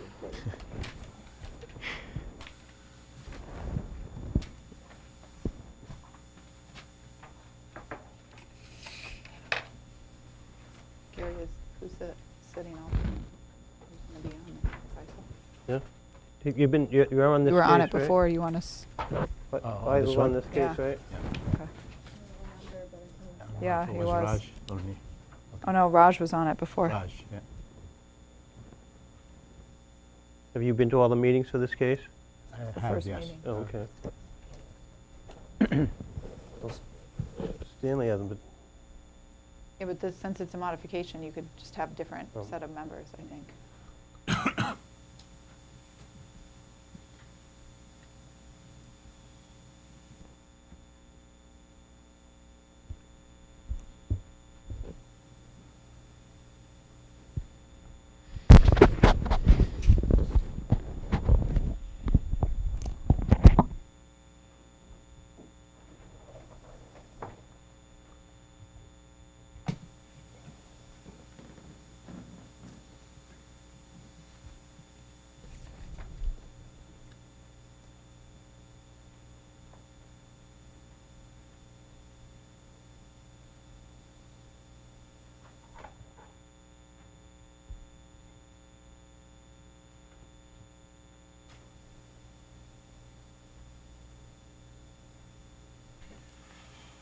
I didn't have the case number tonight, but that's a request. 4124.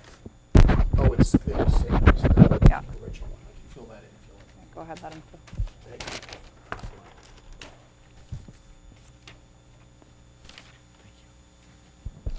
You want to look at this, read this, or do we need to I read it? think we have to into the read it record? into the record, yeah. Go ahead. So, Would you like me to read it? sure, if you want. I'm more used to my writing. That's okay. Yeah, I'm looking at that right here. I apologize. That's okay. To the Stoughton Zoning Board of Appeals, dated June 18th, 2015.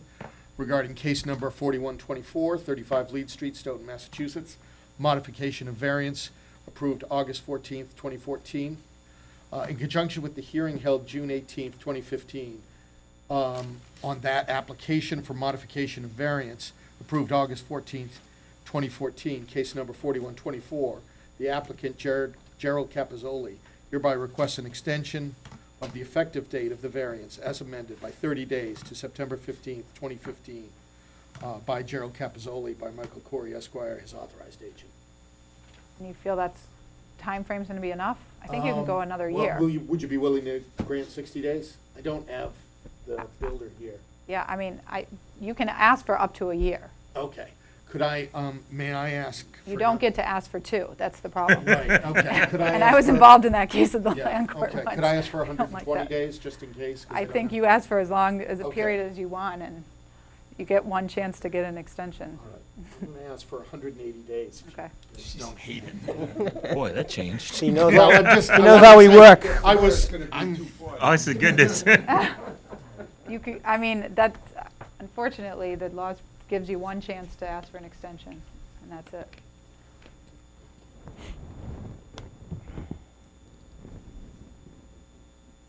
okay, so we asked for an extension of the effective date of the variance of 180 days to February 15th, 2016. Thank you.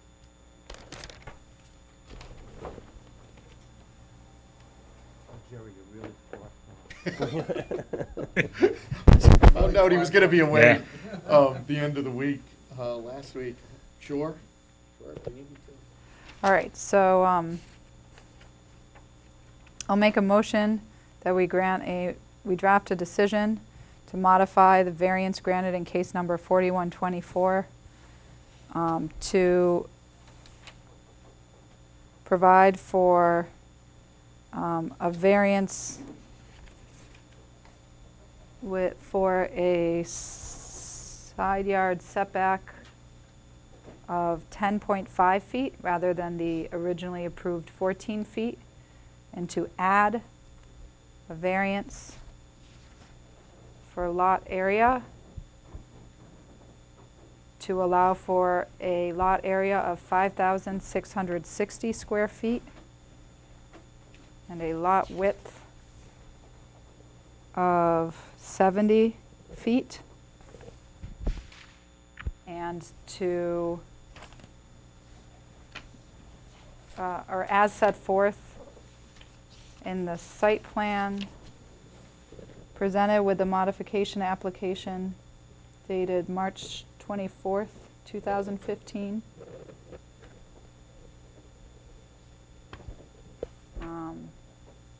All other terms and conditions, oh, I'm sorry, there's a condition. With the condition that prior to issuance of any building permit, the applicant will receive approval from the planning board for an A&R plan.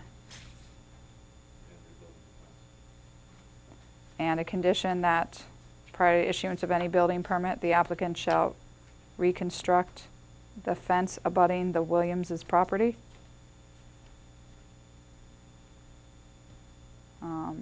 All other terms and conditions of the variance granted in case number 4124 that is not modified by this decision will remain in full force and effect. All in favor? Aye. Aye. Those opposed? Motion carries. And then I also make a motion that,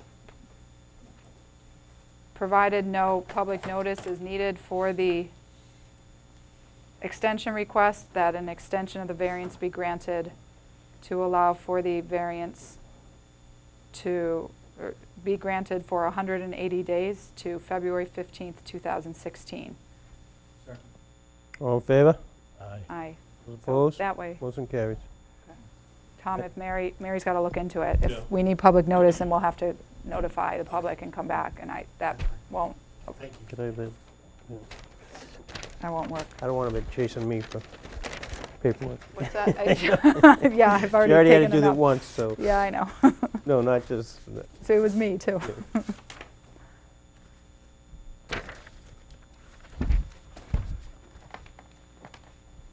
it. Thank you very Okay. much. Okay. Thank you. Mr. Chairman, can we have a 3-minute? Next one's gonna be long. Go ahead. Sure. Make a motion that we go into recess. Make a 3-minute. 3-minute recess? Next one's gonna be long. Second. All in favor?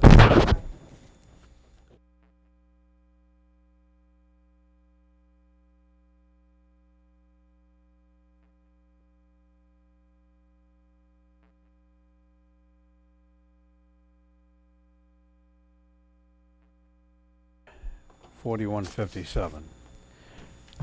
Zoning Board of Appeal, Town of Stoughton, public notice of public hearing. Public hearing will be held in Town Hall, Conference Room B, Room 301, 3rd floor, 10 Pearl Street, on June 18, 2015, at 7:34 PM on a petition of Tri-Town Commons LLC, represented by Attorney James Burke, case number 4157. A special permit under the Town of Stoughton zoning bylaw of 1970 as amended, Section 5D, Table of Use Regulations, Principal Uses, Retail and Trade Item, Number 4B, Fast Order Food Establishments, in order to operate a fast order food with drive-through, located at 630 Washington Street, further identified in Assessors Plan 55, Lot 166 and 167, in a general business zone in said Stoughton. Any person desiring to receive further notice concerning this petition, as provided by the general rules of the Zoning Board of Appeals, should file a written request containing his or her name and address with the board. The petitioner is representative or any other persons desiring to be heard in this matter should appear at the time and place designated. Sherman Upro, Chairman. It was in the Stoughton Journal, May 29th and June 5th. Correspondence I have is landowner authorization. Now comes Tri-Town Commons 2 LLC of 150 Baker Street, extension Suite 303, Concord, Massachusetts, 01742. The owner of the property located at 630 Washington Street, Stoughton, Mass., and does hereby appoint James M. Burke, Esquire, of 48 North Pearl Street, Brockton, Mass. 02301, as its attorney, in fact, to file any application or any other documents required on our behalf for a variance and/or special permit and site plan approval before the Zoning Board of Appeals and the Planning Board for the property of 630 Washington Street, Stoughton, Mass. It was sent out to the abutters, and that's about it. Motion to open case number 4157. All in favor? Aye. Motion to waive the reading of the abutters and take the answers to question 8 as written. All in favor? Aye. Okay, that's what I'm thinking. What's the wish of the board about doing both together? Sure. Okay, then I'll read the second. Zoning Board of Appeal, Town of Stoughton, notice of public hearing. Public hearing will be held in the Town Hall, Conference Room B, Room 301, 3rd floor, 10 Pearl Street, on June 18, 2015, at 7:34 PM, on the petition of Tri-Town Commons LLC, represented by Attorney James Burke, case number 4158, for a sign variance under the Town of Stoughton zoning bylaw of 1970, as amended Section 7C, signs permitted in any B district, items number 1 through 6, and E, additional sign regulations, item number 5, relative to the number and size of signage in order to install signage for the Sonic brand fast food order restaurant located at 630 Washington Street, further identified in Assessors Plan 55, lots 166 and 167, and in a general business zone in said Stoughton. Any persons desiring to receive further notice concerning this petition as provided by general rules of the Zoning Board of Appeal should file a written request containing his or her name with the address with the board. Petitioner is representative or any other persons desiring to be heard in this matter should appear at the time and place designated. Chairman Upro, Chairman, May 29th and June 5th in the Stoughton Journal. Motion to open case number 4158. All in favor? Aye. Motion to waive the reading of the abutters and take the answers of question 9 as written. All in favor? Mr. Chairman, members of the zoning board of appeals, with your permission, my name is Jim Burke. I'm an attorney at law with offices at 48 North Pearl Street in Brockton, Massachusetts. And I represent Tri-Town Commons, which is part of the Win Stanley Group, that in fact has developed the Old Shaw's Plaza, and you've seen the work that's been going on there. They now have reached an agreement with a tenant to allow a fast food use in the old Friendly's parcel that has been vacant for a number of years. There are a number of people here today that hopefully you'll be able to hear and identify. Basically, this specific project has been a fast food use, or rather, it has been a restaurant use for a considerable period of time. I personally represented an applicant before this board and received a fast food use for a drive-through window use, rather, for the Honeydew petition approximately a year ago. In this specific project, what the applicant seeks to do is to allow a Sonic fast food franchise to be utilizing the existing property in a layout that is going to be shown to you by Katie Enright. Katie is a registered professional engineer with Howard Stein and Hudson. She is also here assisted by one of her associates, Brian Beazle, who is a traffic engineer, and we have submitted a traffic report for your consideration, which we'll get into later on. But basically, the conclusion I think you're going to find is that the proposed use has a negligible impact on the existing condition and will not impact in any significant way the existing condition or the loss of use that exists today. We have Mr. Sunil Patel, who is the franchisee, who is here and is an experienced operator who will, in fact, be in charge of the fast food operation if, in fact, this board allows it. We have Doug Haley and Wayne Harden. Doug is the senior member for design and concept development with Sonic. Wade is, in fact, the architect in engineering, and both are here from Oklahoma City. So they made a special trip here to be with the zoning board today, and more than pleased to identify the history of Sonic, which in fact was started about 1955, has roughly about 3,500 existing stores within 44 states throughout the United States. This is going to be a unique opportunity for Massachusetts. There is, I think, 2, maybe 3 existing operations in Massachusetts. There are none in the South Shore. This will be the first operation that will have, in fact, existed within the South Shore. I also here representing the owner, and I guess congratulate him on the success of his plaza, is Adam Winstanley and also Eric Nelson, both of Winstanley Enterprises. So basically what we have here is 2 things before your board. We have a request for special permit to be allowed to have a fast food use with drive-in at the location as shown on the plans. And we also have a request for variance in which we seek to be allowed to utilize basically their brand sign, which is consistent with all of their operations throughout the United States.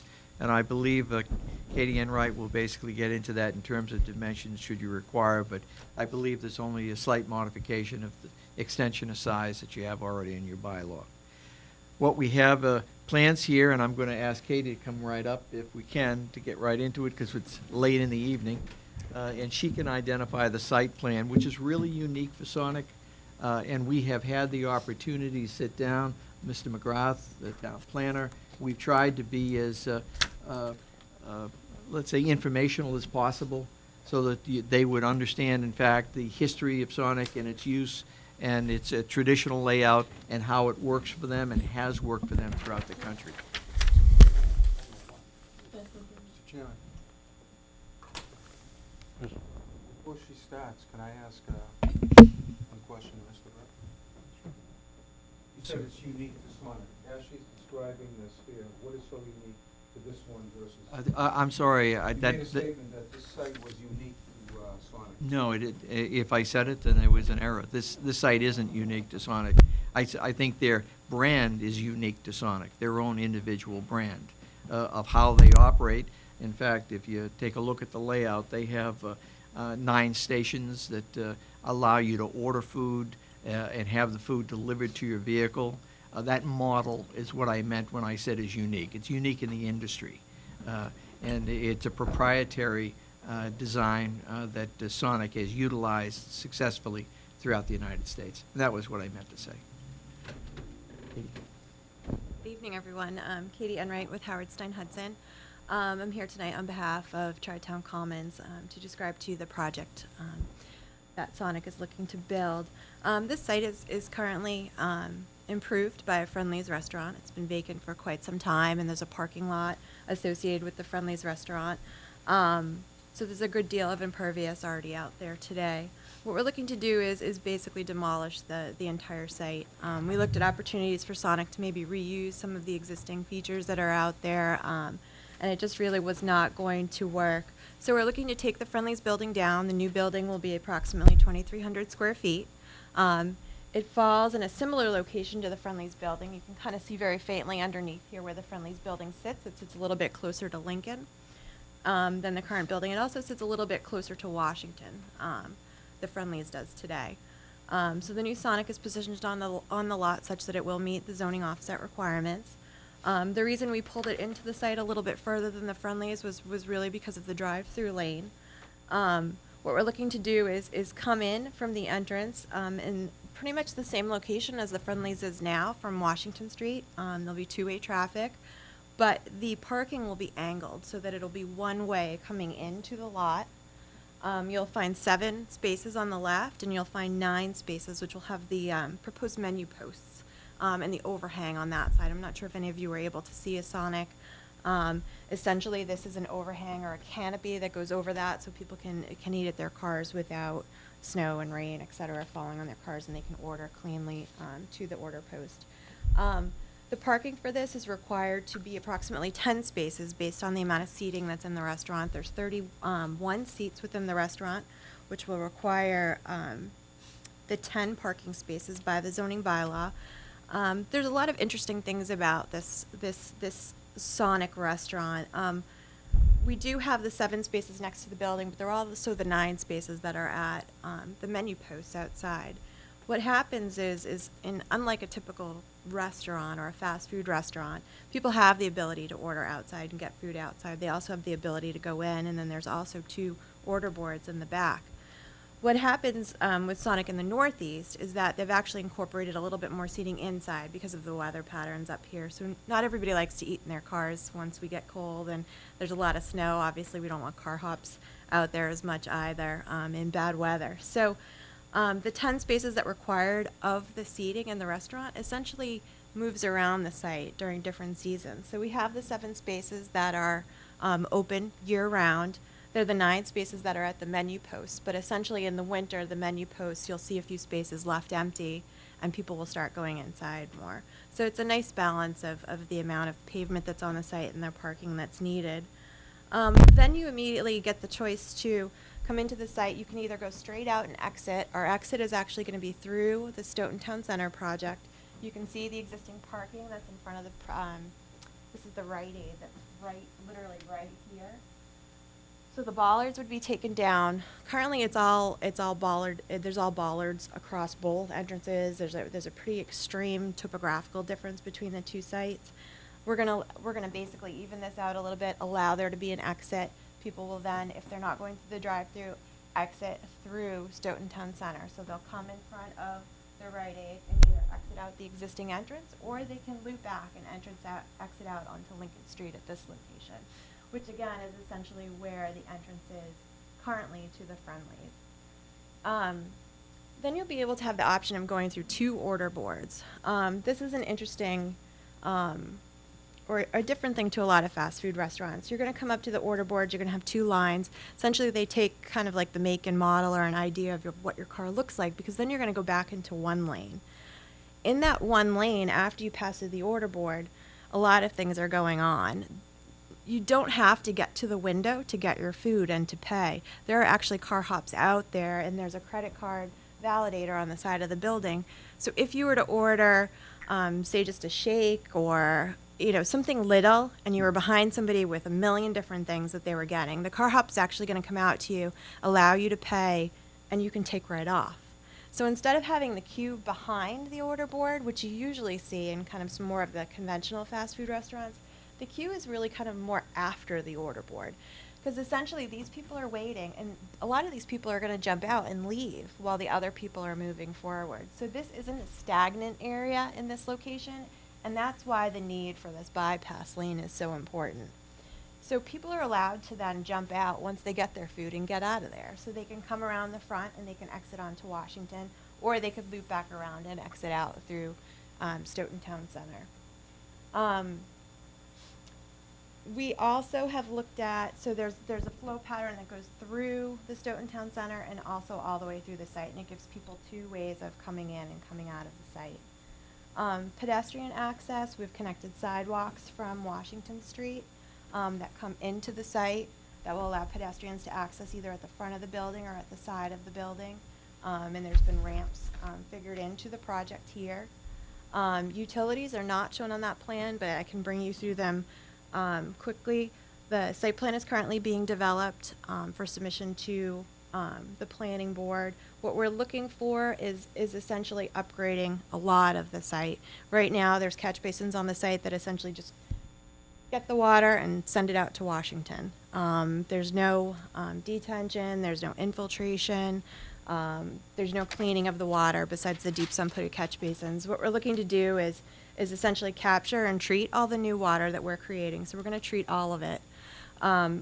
And we're also going to infiltrate the roof. So we have some clean infiltration that we're looking to do. We're looking to capture the roof runoff and infiltrate some of that. So we'll be in a better situation than the current existing conditions. Sewer, we're looking to connect in like the existing Friendlies to the sewer in Washington Street. And then water, gas, and overhead utilities all come from Lincoln. So we're looking to upgrade those lines from Lincoln to service this facility. On-site lighting's been shown on the plan also, and we're developing a landscape plan with a landscape architect that will be, again, submitted as the planning process progresses, hopefully after this meeting. The dumpster is located on the site, but with access off the site. So what we found was due to all the existing traffic patterns, et cetera, it made the most sense to actually have it accessed from Stoughton Town Center instead of from within the Sonic site. So what we've done is we've prepared this area, which is actually on the Sonic, the property, the 22,000 square foot property, but it's going to access through the actual the retail plaza rather than having to compete with the internal traffic in Sonic. With the two street frontages and with internal traffic between the two plazas, it really made the most sense to put it outside there where access is good. It's not in any way of any parking. It's not going to affect any of the layout of the existing town center. And it'll be able to be screened back there also quite nicely from Washington. As far as the sign is concerned, I'll touch base on that briefly. As Jim said, the sign is a standard of Sonic. Essentially, the top portion says Sonic. If you look in your packets, the top portion is about, let me see, I believe it's 32 square feet. It's 8 by 4, the actual Sonic board. But then they have a message board that they put underneath it. I think, and I'm sure that the fellows from Sonic could speak to this a little bit better, but I think it's talking about different things that they're looking to do, different products that they have, different sales or happy hour type things that they do at the store that can kind of be on a changing basis depending on what's going on. And that sign is at an additional 25 square feet. So the maximum being 40 square feet. When you add the 32 and the 25 together, you're at 57 square feet total. So not significantly over the requirement. We're looking to put it outside the 10 feet from the road in a similar location to where the friendly sign was, and the sign is only 20 feet in height to the top, so we're well within the standard of the zoning bylaw there. So we're just looking for a variance on the actual physical size of the sign. I believe that covers just about everything. If you have any specific questions related to the Sonic business, the plaza itself, or traffic, obviously we have most of our team here, so we'd be happy to answer anything at this time. Tony? The site plan that's being stamped by you, The site plan will be stamped it is stamped by you, right? So I'm looking at the, on the plaza side, the curb line comes from the entry and then kind of ends there. Are you intending to have a curb line to go straight and just end there? Where? Want to see it? What exactly? See how the curb line comes and then it ends there? Nope, that's a mistake. You caught me. That should be trimmed here, and this should wrap back around into Oh, the okay. existing curb line. I'll make sure that's fixed on the site plan. Okay. So I take it that the plaza parking lot will be open to any traffic that comes to the Sonic site, right? Yes. Because technically we have 5 spaces, not really 7, because the 2 spaces are ADA or wheelchair persons. True. right? Mm-hmm. Designated for that, so. And there is a cross easement between both properties that allows for access and parking across the properties that's already in place. So that will be allowed. So, given the subdivision that this parcel, it has its own boundaries, basically, and you have some part of the islands going over the plaza side, is that an issue from the town perspective, or it doesn't matter? It doesn't matter. It doesn't matter to me, and you know, I think it'll be further addressed in the site plan review process. It's one owner. You could make the argument that the lots would merge since it's one owner. So I don't think that's an issue. On the front side on Lincoln and Washington, is that area going to be landscaped, you're saying? Yes. And what kind of landscaping you're contemplating? There's a whole landscape plan that's being developed that I've seen, so it's going to be a combination of ground cover shrubs and trees. And that's being developed now and will be formally submitted. The sidewalks around the site will be reconstructed? Yes. Okay. Well, we hadn't, actually, no, we had planned on connecting to them. I guess it'll depend on how much disarray they're in, so. Have you done any condition assessment of the sidewalks right now? No, we have not. Were you planning on doing that? We can. Okay. We would be happy to. I have no further question for now. Just to clarify, and I think it's important, I think that even though they're controlled by a single entity, there are 2 separate owners of the property. So it is not one common ownership for the plaza. This parcel is in a separate legal entity from the plaza. Okay. I think that's the, I just didn't want to confuse you because I thought, I just want to clarify it, and I guess what I got from Mr. McGrath, it probably doesn't make much difference, so. would be somewhat useless to have a cross easement if in fact it was one single entity. So.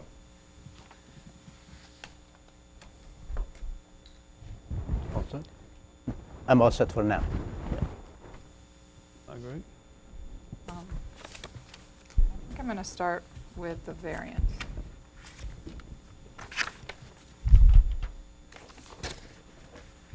Those questions we can answer quickly.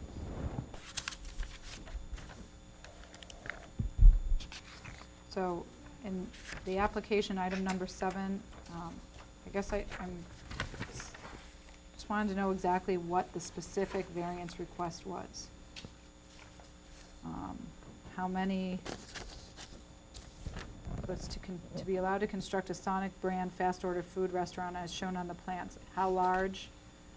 How many signs? What are you looking for? So for this application, we've only supplied you with the pole sign that's out here.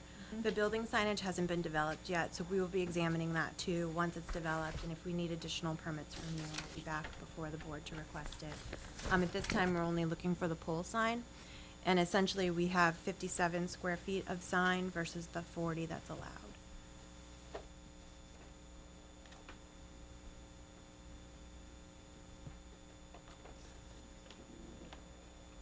Okay. And you don't need any setback relief for where it's located?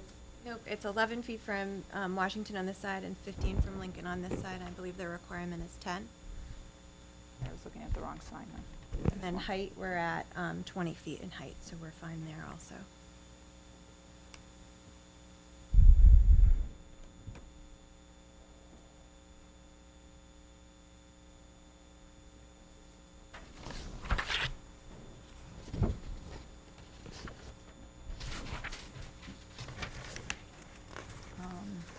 Sorry, a lot of papers here. I didn't do a good job of organizing my thoughts. Are you looking for the signage detail, or? No, I just wanted to make sure I didn't have any other questions on Oh, the okay. sign variance. I apologize. Slight increase in signs.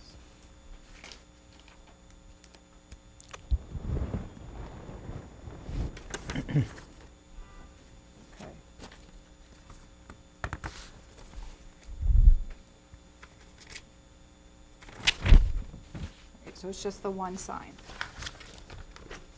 Oh, they're gonna have more signs on the building, she said. but that's going to be handled through a separate Right. variance. So this Yeah, one's just for if- the one sign. If necessary. Well, for the size of the sign, it would be necessary. The other ones would be if necessary, Yeah, right? exactly, yeah, the pole sign does need relief. Okay. That covers the variance. Special permit.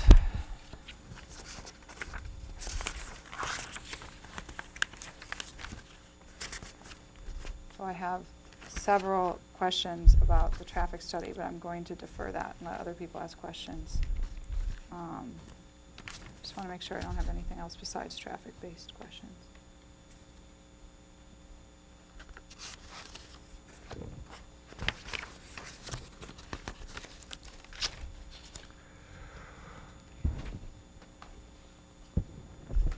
You had in the special permit application that you would consider providing parking for employees as part of the overflow shopping center.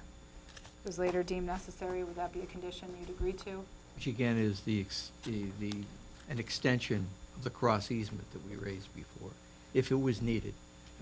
We're not sure it is, but there is surplus parking in the existing plaza. So we could make that a condition, it wouldn't be an issue. And, Good. I think everything else I have on here is about traffic. So I'll let other people ask questions first. Harry? You may, this is Adam Winstanley, and he'd like to ask a question. I was just going to supply a little bit more information to your question. So I'm Adam Winstanley for the record. I'm the owner of the plaza and the parcel out front.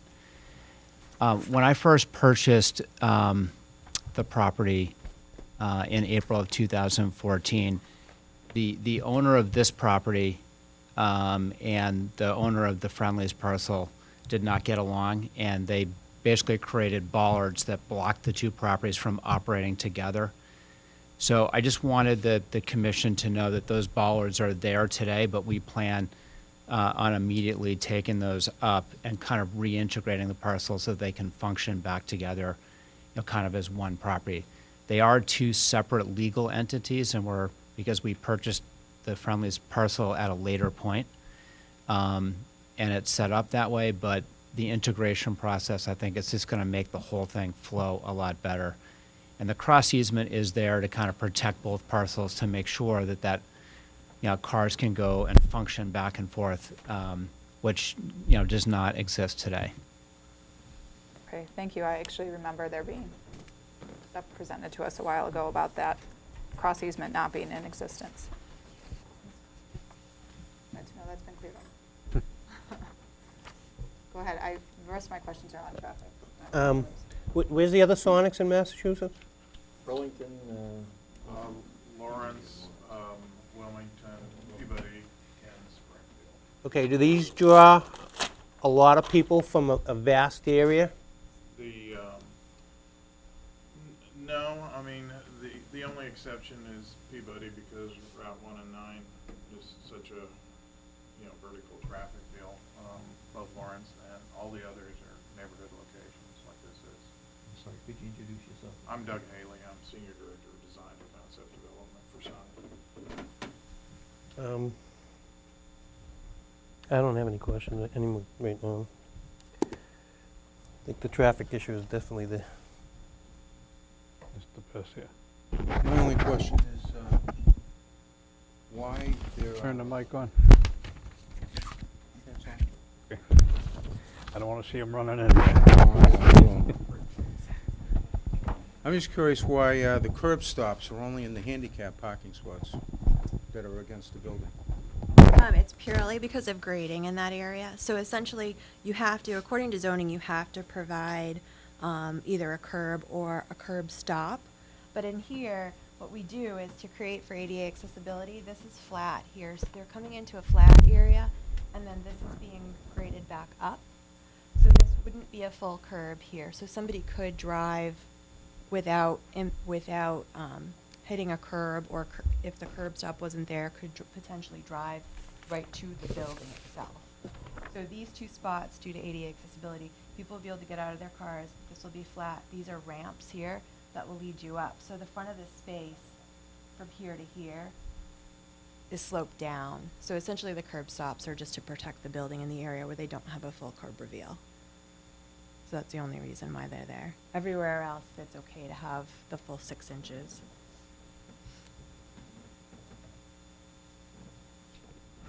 That's all I have. Steve?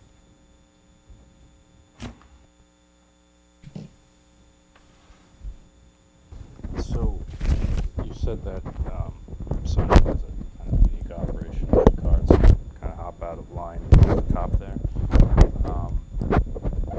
With this particular configuration, do you foresee any problems, having two entrances both coming into that lane, and then cars able to, more frequently jump out of into that outside lane than what you normally have in a typical drive-through?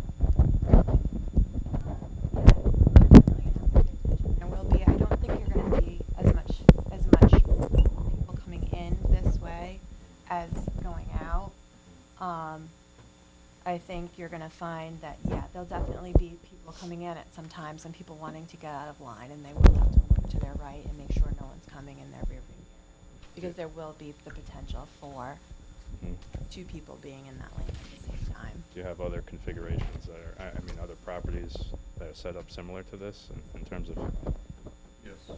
Do you experience any, No, not problems at with all. access? You are talking about a transaction approximately every minute, so, there's a lot of room between the minute that somebody, the few seconds that they're pulling down.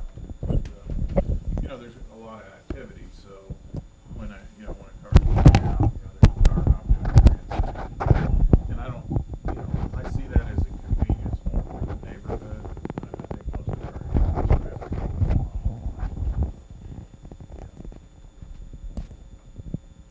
Okay. That's it for now. I can give, just if you're interested in the volumes, we estimate, Ryan Bizel from Howard Stein Hudson, we estimate, if I give you numbers and I don't say I'm referring to the PM peak hour, they're obviously busier during dinner time than they are during breakfast, even though they're open for breakfast. We estimate peak hour traffic, there'll be 10 vehicles coming in off of Lincoln Street. And there'd be 60 coming in off of Washington Street. So as everyone else said, the majority of the traffic we expect to come from Washington. How many off of Washington Street? 60. 60? Yes, about 30 and 30. 30 from Town Center and 30 from Central Street area.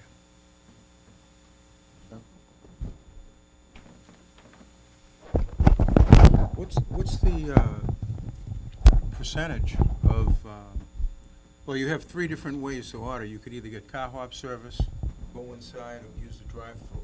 Typically, what's the percentage of each for your total volume of the day? It's unique to the marketplace that the Sonic's in, but the expectation here would be 50 to slightly above 50% would be drive-through.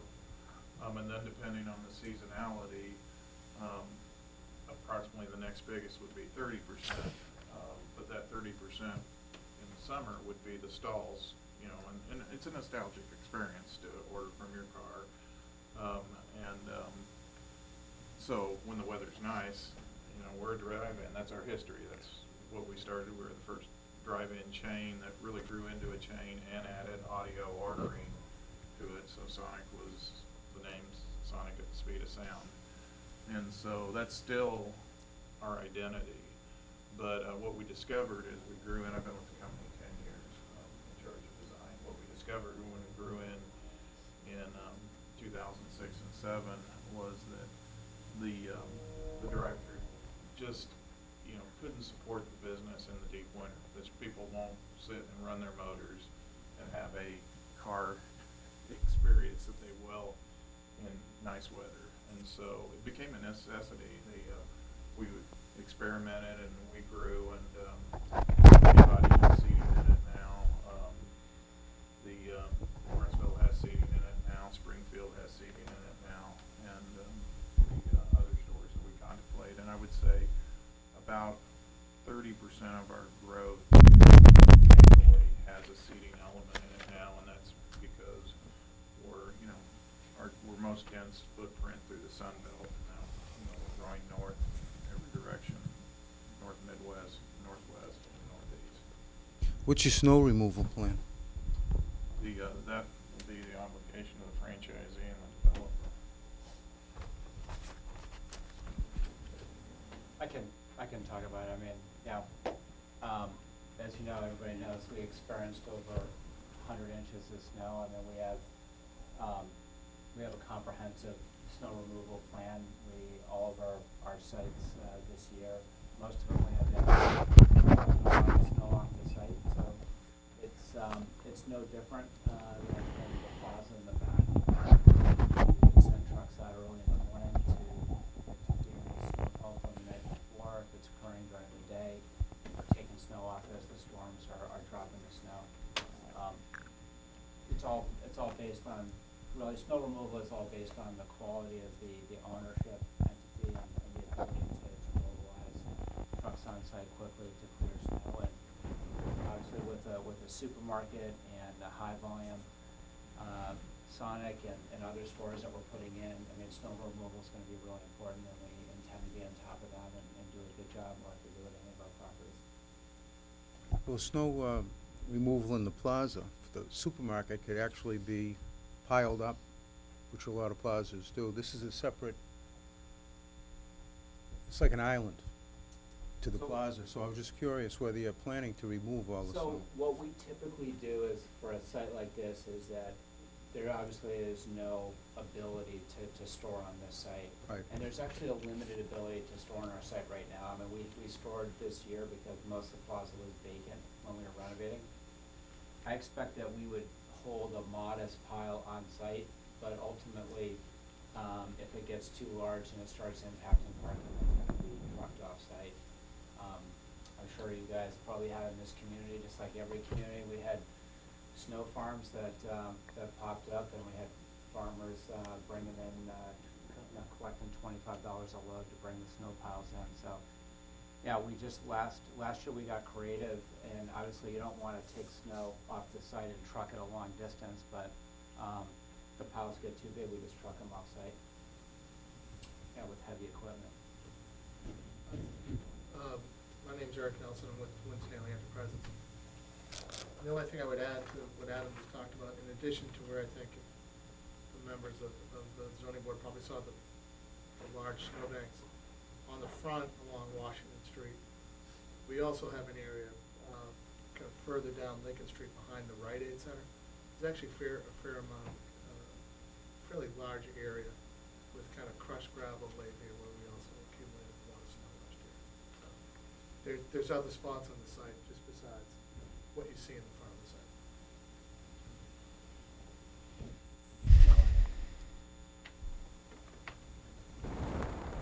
site. Is all?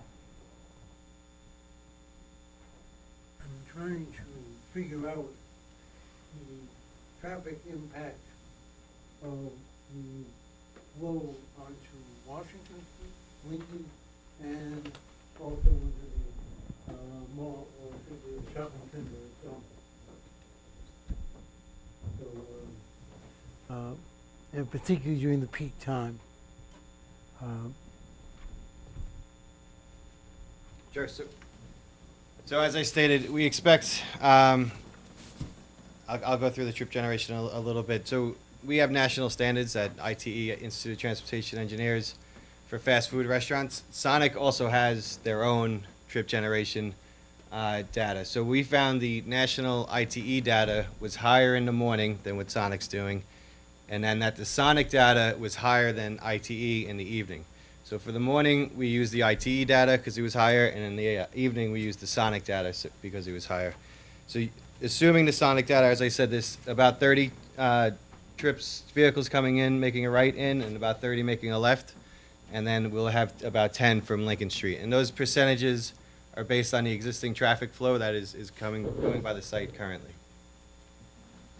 And then we didn't, although people will do it, anyone that, we didn't decipher between the two driveways leading to Lincoln Street, so we didn't determine how many people would actually exit through the site. We were just worried about the impact to the off-site street, so we just determined everyone going to Lincoln Street was just assumed at one spot, because if we split it and said some of the trips here and some of the trips here, well, the more intersections and more places you have to throw the traffic, the less impact it has everywhere.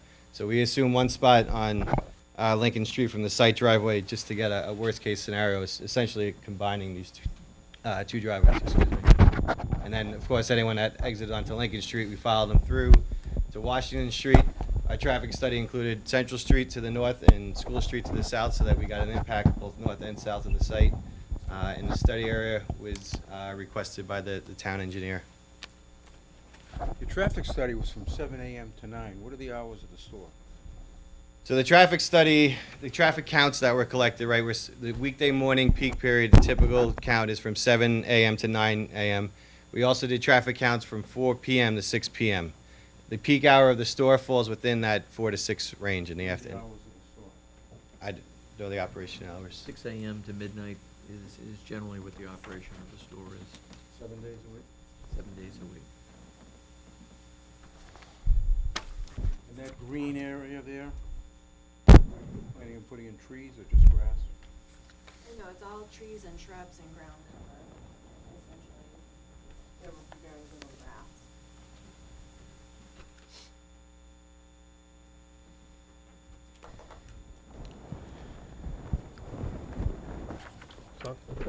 I have a question. On the sign, is it a digital sign that like LCD screen with? Does it have some motion images and?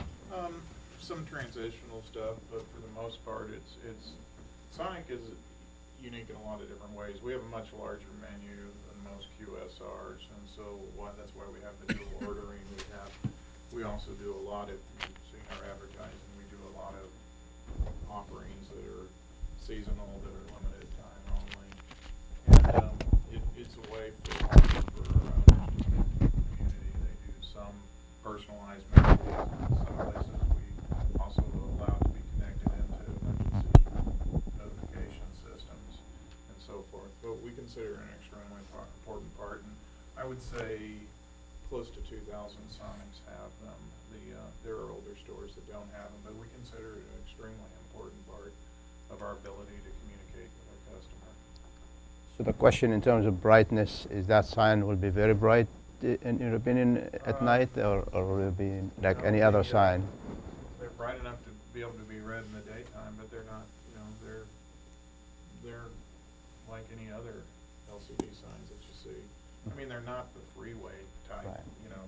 The ones that you're driving down the freeway and it looks like a TV set glowing in the sea of black. In a city situation, it's, you got so much other light competing with it, it's just not the same.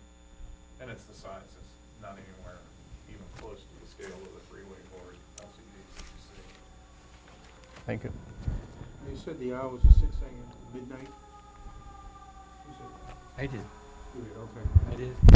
But I I wish got you it- weren't the guy that answered the question, because I got a question for the guy that did answer. the question. Well, throw it out. We'll see if we can ask him. So 6 AM to midnight, is the drive-through is also open 6 AM to midnight? Well, and the reality is, we like to keep it clean, but we do seasonally adjust hours somewhat based on demand. But generally speaking, the drive-through is what would be open till midnight. And then And same with certain the- aspects, the dining room and the stalls would close down earlier. It allows them sort of to decompress the amount of employees, clean up, and still operate the drive-through. And, you know, And so- that's adjusted a lot on demand. If there's not demand, we won't stay open. This is not contemplated being a 24-hour drive-through or anything like that. This is way too neighborhood. The only store that is a 24-hour drive-through. And again, it's because And the car they're hop, moving. car hop is gonna be available 6 to midnight if there's demand? The, most stores will slow down. I mean, first of all, the amount of business slows down. And we're a day part business. We look at breakfast, lunch, afternoon snack. We do a national happy hour program discount, and then dinner, then evening. So we have 5 day parts. And they all sort of work together to drive our volumes. None of them are usually on their own, like, oh, we're 90% dinner and that's it. So generally speaking, late night, they don't hop out, because they would hop out if there's demand, and there's a perception that it's safe for the hop outs. I mean, part of the local franchise owner is to make sure the business is run well and that somebody is on top of it. It's just not a corporate, entity. And so we'd like to be open till midnight, have the ability to, but if there's not demand, on weeknights in the winter, we won't be open that late. So I hope that answers your question.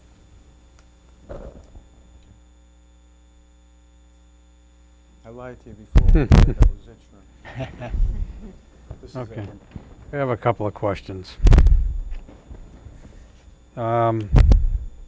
We have the 9 parking spots, and you said that's audible. Are the car hops going to run out to the cars to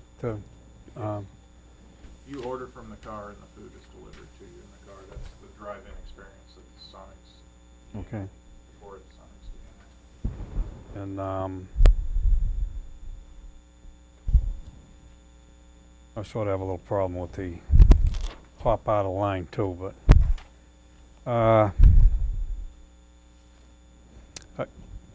I got to get into traffic because I can't not.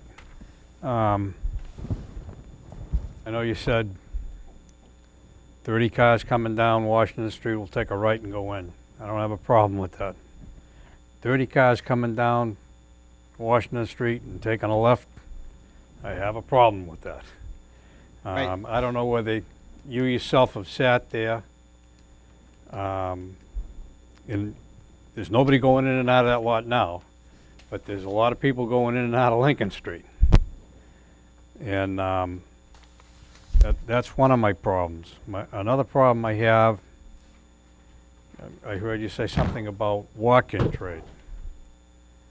Are you planning on putting a set of lights so that somebody can walk across Washington Street? Even if it's just pedestrian lights so that somebody can walk across. I know you said some of the different times of day, and I know you're not from Massachusetts, but you have the high school and the middle school right around the corner from this. These kids, they come out and they walk down the road. Even now when they go to McDonald's, to Wendy's, they create havoc. And everybody's always afraid somebody's going to get hurt. So I'm foreseeing, this is gonna be the closest one to the high school in a sense. I have a problem with them walking across Washington Street. I know the kids have no fear, but, Plus early release days. huh? There's early release days once a month still. Yeah, Thursdays. So I'll take the first part. It looks like, yeah. So the first part, so the left turns into the site, we do have the two-way left turn lane in front of the site, so they are able to get out of the through traffic's, you know, they're not blocking traffic as they wait to make the left into the site. So that is a huge benefit that we have in front of this site that doesn't exist at a lot of corridors like Washington Street and even in other parts of Washington Street here. And then I'll let Adam take over. I'd be happy to try and tackle that question. I think it's a very complex question, and I don't think that it's fair to ask us to resolve any issues with the town associated with people on the sidewalks or other across the street. I think what's important is that I think that to the extent that the town can work with us, if they want to add more sidewalks that connect, more crosswalks that connect to our property or anything along those lines, then we're absolutely receptive to that. What I've tried to focus on with our property is we've spent millions of dollars relamping. So our site had, all the lights were blown out on our property. We came in and we put LEDs across all the parking lot lights. I redid all the under canopy lighting. We did all the wall packs with LEDs around our whole property just to make sure that there's no shadows, it's well lit and safe. And we've tried to make sure that those upgrades are, that everyone knows about all the different investments we've made to improve that shopping experience. I don't think, obviously there's a lot of traffic in the area, which is part of the reason why I think the property and this particular site is interesting to us. I think we want to be part of the community and we want to make this work to the best of our abilities, but to the extent that there's existing problems, I don't think we're going to be able to solve all the problems. Oh, And I don't expect you to solve them all, believe me. so, There was, but I know you the don't live in- second part of your question though is it doesn't feel like it now, but I do think that to a certain extent, if it is congested, our property itself, once the properties integrate, it doesn't feel like they're integrated now because you're just seeing a color blop right here. But I do think that people will be able to, for example, if the queue right here, you can't take a left out, someone is just gonna drive out here and they're gonna find other ways out. There's lots of other ways out. And I think once the bollards come up and the properties get reintegrated, I think it'll be fine. I think at the end of the day, what this comes down to is I have lots of choices for restaurants to come in here. I think all of them are going to generate traffic. The reason I chose Sonic to be here is because I wanted our plaza in Stoughton at the time was going to be the third one in Massachusetts, and it's a very unique concept. I actually drove down to Wallingford, Connecticut to visit one. The first one that opened up in New England. And my kids absolutely loved it when they roller skate out to the car. And I thought it would bring kind of a fun factor to the property that would be different. These guys have a really different product and they have really good food. And I think it's going to be really enjoyable for families. It's going to draw a lot of traffic. And I thought it would be really special for this community. And I had a number of other choices, and each one has its own challenges because we're trying to integrate a small property into the center, but I'm hopeful that this commission will realize that we've assembled a really high quality team here to really address everything that we possibly can, and I hope it's received favorably in that light. Well, believe me, I'm not knocking you at all. I think you did a great job in the plaza. Okay, it's the best. And I go back far enough in Stoughton so that I remember the car hops. The NW, yeah. And we, but I'm we're going to start traffic from here. It's more fun than going to McDonald's or any other restaurants.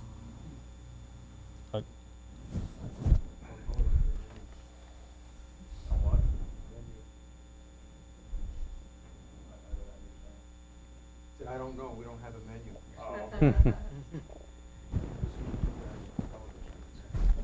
Yeah, they got good chicken tits and in Are you- hot dogs. I can't give you a quick rundown of it. We have over 600,000 drink combinations. Sonic is all about customization, so you can customize your drinks, you can customize your ice cream products in tons of ways. And the second piece is we hand make onion rings on site. We have onion rings, tater tots, fries, hamburgers, chicken products, chicken tenders.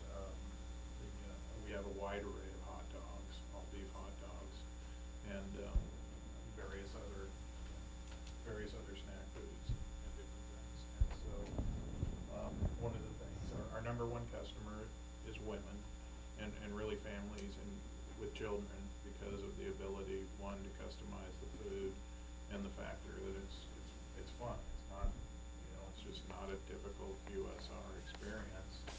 And it's kind of American, it's unique. I mean, we're a car culture, so yeah, okay, there's pedestrian traffic, but we're about the automobile. We're servicing the automobile through different ways. I recognize that when we get into cold climates that our business is somewhat stunted because certain models of the business just don't operate when it gets really cold. And so that's why we introduced the dining room. We have 400 locations with dining rooms. And so, we're excited to be here. This is our kind of area. It's family and it's middle America and so forth. And that's where we like to be. That's who we are. What's the seating inside? I believe it's 31. I guess I'll come back to Kate. Are the curb cuts what's there now? Very similar, yeah. You can see underneath here, I they mean- cut off very abruptly here. So I'm opening them up a little bit to incorporate curb radiuses in and out of the project, but essentially the existing opening is right here on this side. And the existing opening is right here on this side. So very, very similar. I tried to keep the same exact locations as the existing site. I also forgot all the ice cream. I should have said it. They don't show no kids with ice cream all over their face. I'm not responsible for what they do to your car. No, I'm just saying, they show the two guys eating the chicken tillets and the hot dogs, but I don't see no kids with all these. Ice cream, and of course, we have that basketball player that's been promoting our slushes. The second best basketball player there. It's funny you have two guys doing your ads, where you said women are the largest. You know what? Range is all about recognition, but if you look at QSR and you look at how Carl's Jr. advertises and some of the other regional brands that advertise nationally like this, we're not a burger-driven, we don't have supermodels and sporting cars and stuff like that. But these guys are humorous, and it was effective. It's no different than the Gecko. Our guys had so much recognition. We actually left them during the recession and came back to them because our customer knew when they were on bannering back and forth that there was going to be a Sonic message. So pay attention to something that you're interested in. So it's been very effective. We're positive double digits, and McDonald's is down. They just announced McDonald's is going to close more units this year than they will open. And it's going to hit their stock like a freight train. I have a question from here. We ready to get into traffic? Are we gonna talk traffic? I mean, I've got I tons of started that. questions on traffic. All right, why don't I start from here? Okay. All right? Should I sit and get comfortable, Faisal? All right, Brian. Here it comes. All right, so I did review the traffic study. I think it's a very short-sighted study, very limited. You relied on data that existed from other studies, 4 years old, which is kind of the limit of the validity of the data that can be used, right?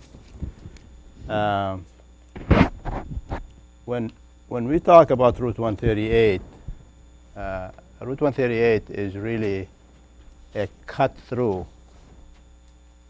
roadway. Now, whenever there is an incident on 24, whenever there's congestion between 24 approaching 128, people come through Stoughton. And sometime, really, it takes about 20 minutes to turn from a side street into Washington Street, especially during school time. So from that end, I think the using all data may not be kind of adequate for this site. I know the site is going to be successful. In addition to the women and children, probably you're going to have all high schoolers from Stoughton High School coming to that site. And you know, it's a good thing. It's going to be busy. And we know that there are problems, traffic problems there today. So I wouldn't say that, you know, we cannot solve them and let's, you know, move on and build on them. Because every time we have seen a study and the conclusion of the study tells us that the impacts are minimal. And that word itself is not really quantifiable. It does not tell you anything. It says it's minimal or insignificant or to that effect. So if we keep adding those insignificant impacts, at the end of the day, we're going to end up with a huge impact that nobody is going to claim responsibility for. And then I put the town in the mix as well. So when we identify a problem, it doesn't mean we're telling the property owner to fix it. It's a good gesture on the part of the property owner to identify the problem, identify the solution, and present it to this board in order to determine who, at the end of the day, is going to fix that problem. So if I look at the study, there are many statements that I cannot substantiate. Like, for example, in the duration of evening peak period, says Howard Stein Hudson is aware that there is a perception that evening peak hour along Washington Street occurs earlier than typical peak period. I don't know what that perception came from. I'll address that one. We were told that from the town engineer, that members of this board, he did not say who, believe that the peak hour in the afternoon or in the evening or afternoon happens earlier than the 4 to 6, which is your typical. So we were able to find that data from the Old Colony Planning Regency. That does show you midday is high. You know, usually it's a bell curve in the morning. Obviously, no one's driving overnight early in the morning. The bell curve comes up, everyone's commuting to work. It goes back down for late morning. It comes up a little bit for lunchtime, but not as high as the morning, and then it goes down, and then back up again in the evening is actually usually the highest peak. Your afternoon, your noon, your 1, your 2 o'clock is actually almost as high as evening, and it is as high as your morning. So the perception that, oh my God, our lunch is worse than anything, we were just saying it's not worse, but it is higher than. So and I was stated as such. That's fine. I mean, if you get that information from the town engineer, I will indicate that. Yeah, we were just trying we to were be told by the town engineer that, you know, the traffic Sure. operates that way. We were That just would trying to fine. be proactive, Be much and we knew clearer. it was a concern, Yeah, for so this board. we wanted to address it. Okay. Now, if we believe that the 4-year-old volumes are good to use, which is, I don't have an objection to that, which is fine. However, your volume, your base volume that you have taken from 4 years ago does not account for many changes that happened from 4 years until now. And those changes are, if you look at the car wash that became a gas station, right, and a car wash, and a convenience store, probably. If you look at the Cumberland Farm gas station, which is the most kind of successful gas station in the region, right? And that generates a lot of traffic, and that's next door to your site. So that should be taken into the equation of the trips. The price right at Shaw's Plaza, that's also adding volumes since these counts were taken. and then the gas station that's at the Washington Street and School Street. Right, so we're able to obtain old count data, so that we wouldn't have to go out, we would, and recount some of the intersections.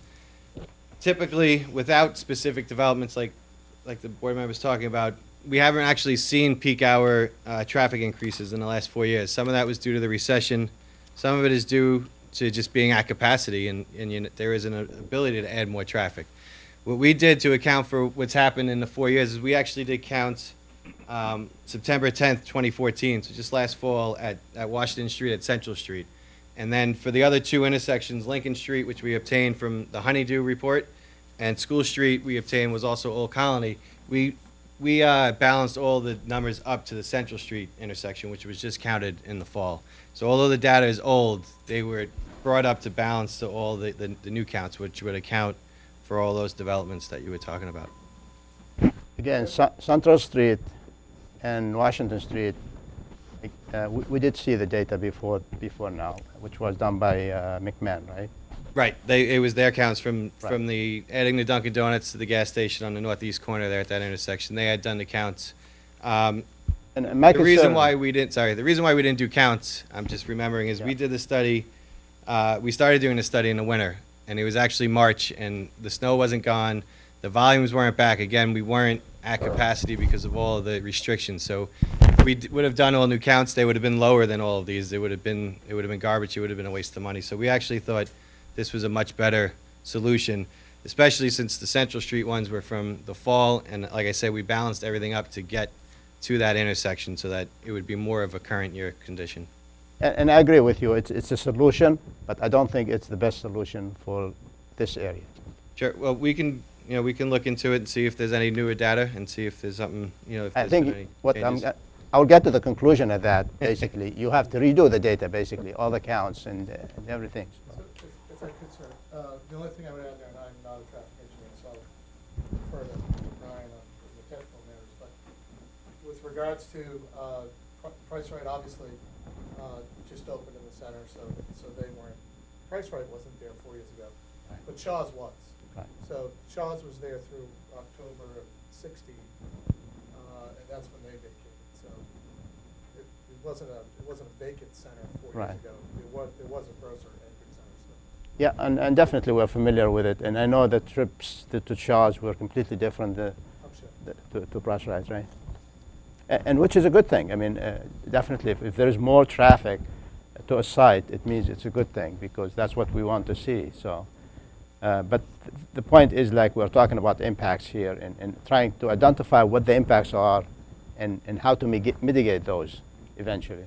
And unless we show them in details in a report, it's very difficult to talk about them, because technically everybody drives these days. It's traffic engineer, right? So. And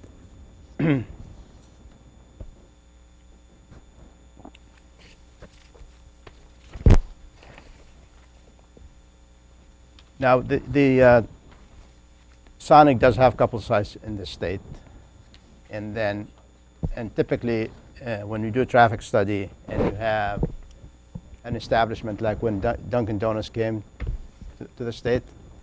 And what we did in those days, I think, at least if I understand it correctly, is that to get the trips that can be generated by that site is you go to an existing site, do traffic counts, and then incorporate those percentages on your site. Because the trip generation handbook from the ITE is, again, a representation, as you know, of sites probably throughout the nation. It's not really the Stoughton side. And the setup would be completely different. And I know you referred to that the Sonic do have their own master traffic manual, but there was no copy of it part of this study, right? I can get you a copy of that. I don't think we included the full study in the appendix. I think maybe just a page for the trip generator, but that's not a problem. I received the PDF from the Okay. Sonic corporate. I think it would be helpful. We did that study for this exact reason. We looked at 10 new market stores, and this was pre-recession, so Mhm. this was, our growth slowed down like everything in this country did. through that recession, and we're reloading that pipeline now with new franchise, Sure. et cetera, but because of openings and Peabody, because you come to commissions like yourself, and they look at the internet and they go, oh my God, look at the opening. Well, we're unique. When we're opening, we will have energy. We will, we'll be exciting. We'll be news. But a month and a half, and really, when Peabody was actually the first Massachusetts store, and so it's a big deal. And that was the heyday of the two guys. Then during the recession, for whatever reason, maybe they wanted to buddy like the where's the beef lady, but for whatever reason, we ceased to use them. We always did national advertising, and that creates brand awareness for companies like ours that exists in areas that you don't exist. So it creates a honeymoon period. But the main purpose of this was we looked at stores in a number of states with a traffic engineer to create a master study and say, how do these behave post honeymoon? And they behave quite good. So post honeymoon, I mean, our volume is almost 1 million less than McDonald's volume per store. And trust, I believe everything you're saying. Yeah, I believe everything you're saying. But however, from a practical perspective for us, as I said, there is that site in Woburn, and I would rather see the data from that site than seeing a national study that you guys have done. I mean, we have the ITE handbook. I mean, it's that the volume is that thick, right? And they have done hundreds of studies probably in similar establishments. But again, nothing better than a local study that tells you exactly what's the behavior locally. And just, I don't know if you, I know people from Stoughton who go specifically to Sonic to eat up there, and that's how I learned about your store, basically. But we definitely prefer to have actual data of an existing site. So.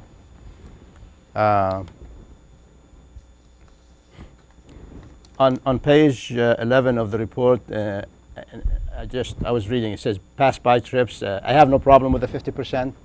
I think it may be low, Agreed. Yeah, that's right? Again, that falls back on ITE data for That's everyone fine. else. So that's what they say for fast and that's food. great, and that's more on the conservative side. And then Right. and then it says pass-by trips are motorists already on the area roadways, and says specifically Route 140. Is that a typo? That's a typo. I apologize. That was. No, I just was curious to know.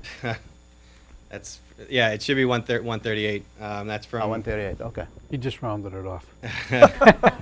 That is going back years, so that's. I hope that's not the only time I missed it. That's from Franklin, Mass, just inside 495. I apologize for that. No, I wasn't sure if there's any correlation between them. Yeah, just a typo. The pass by, it's kind of cumbersome. I mean, I know you understand, but for other people, I've worked on rewriting that paragraph to describe what pass by is, and I felt like I finally had it back then. So I just keep copying and pasting it, and I miss changing the route. And in the trip distribution and assignment on page 12, it indicated that vehicle trip distribution for the project was developed based on existing traffic patterns and knowledge of the local roadway network.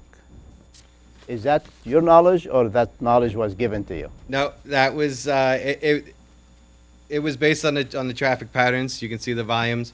What I also do after doing that is, when you do your field study and when you look on Google Maps, which helps just see what's in the area.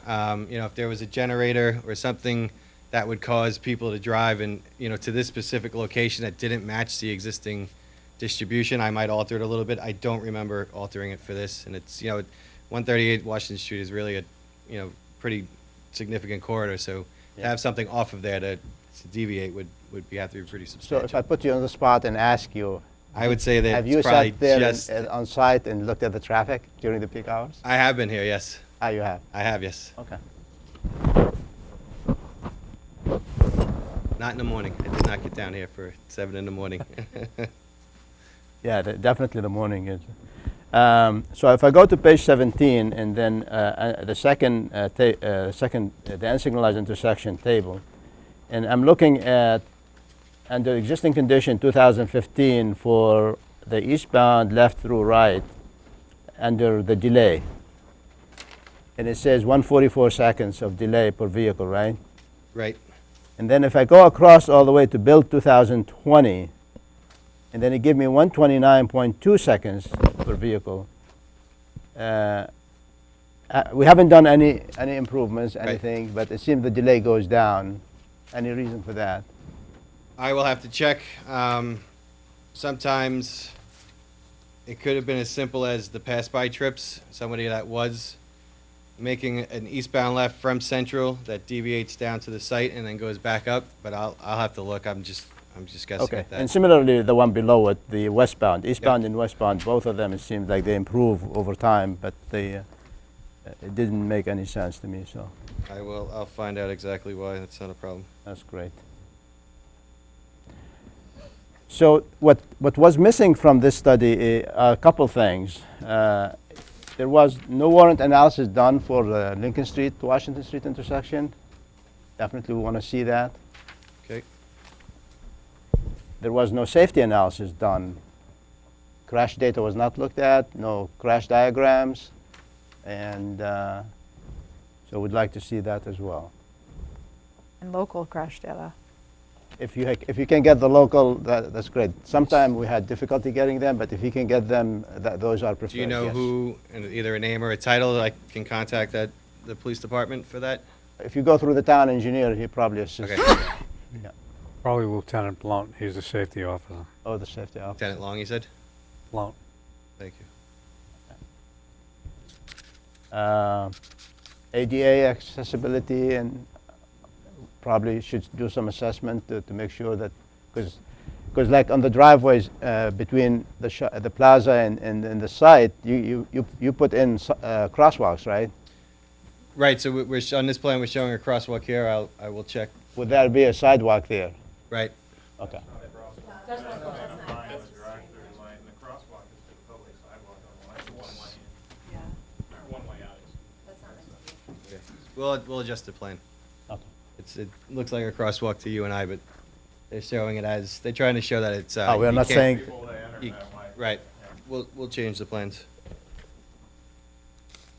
Okay.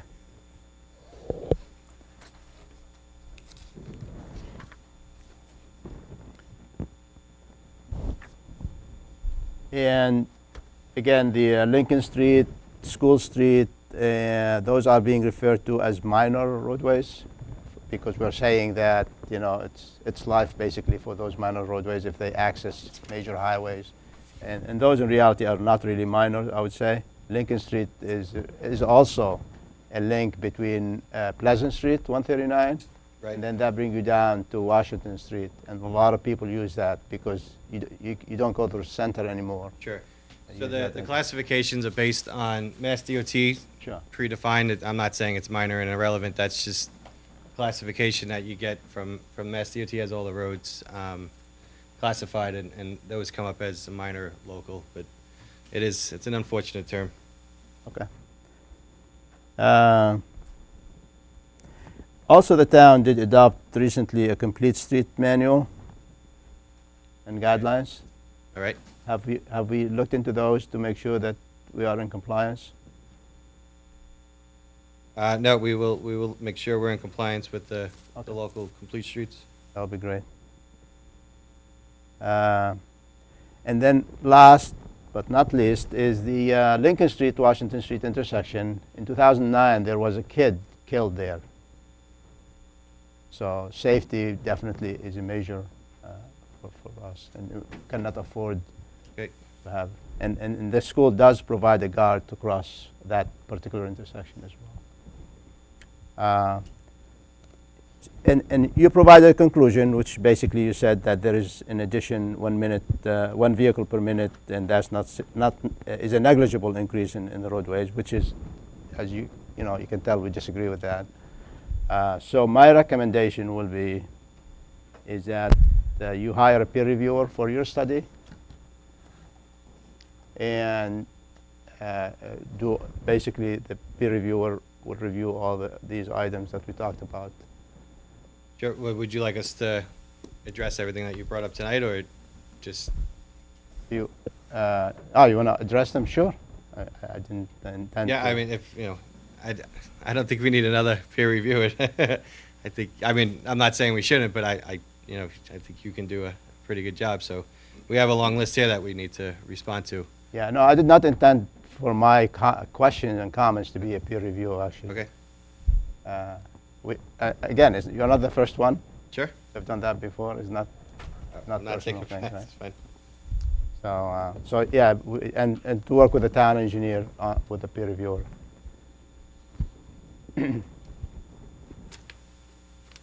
Almost there. That wasn't too bad.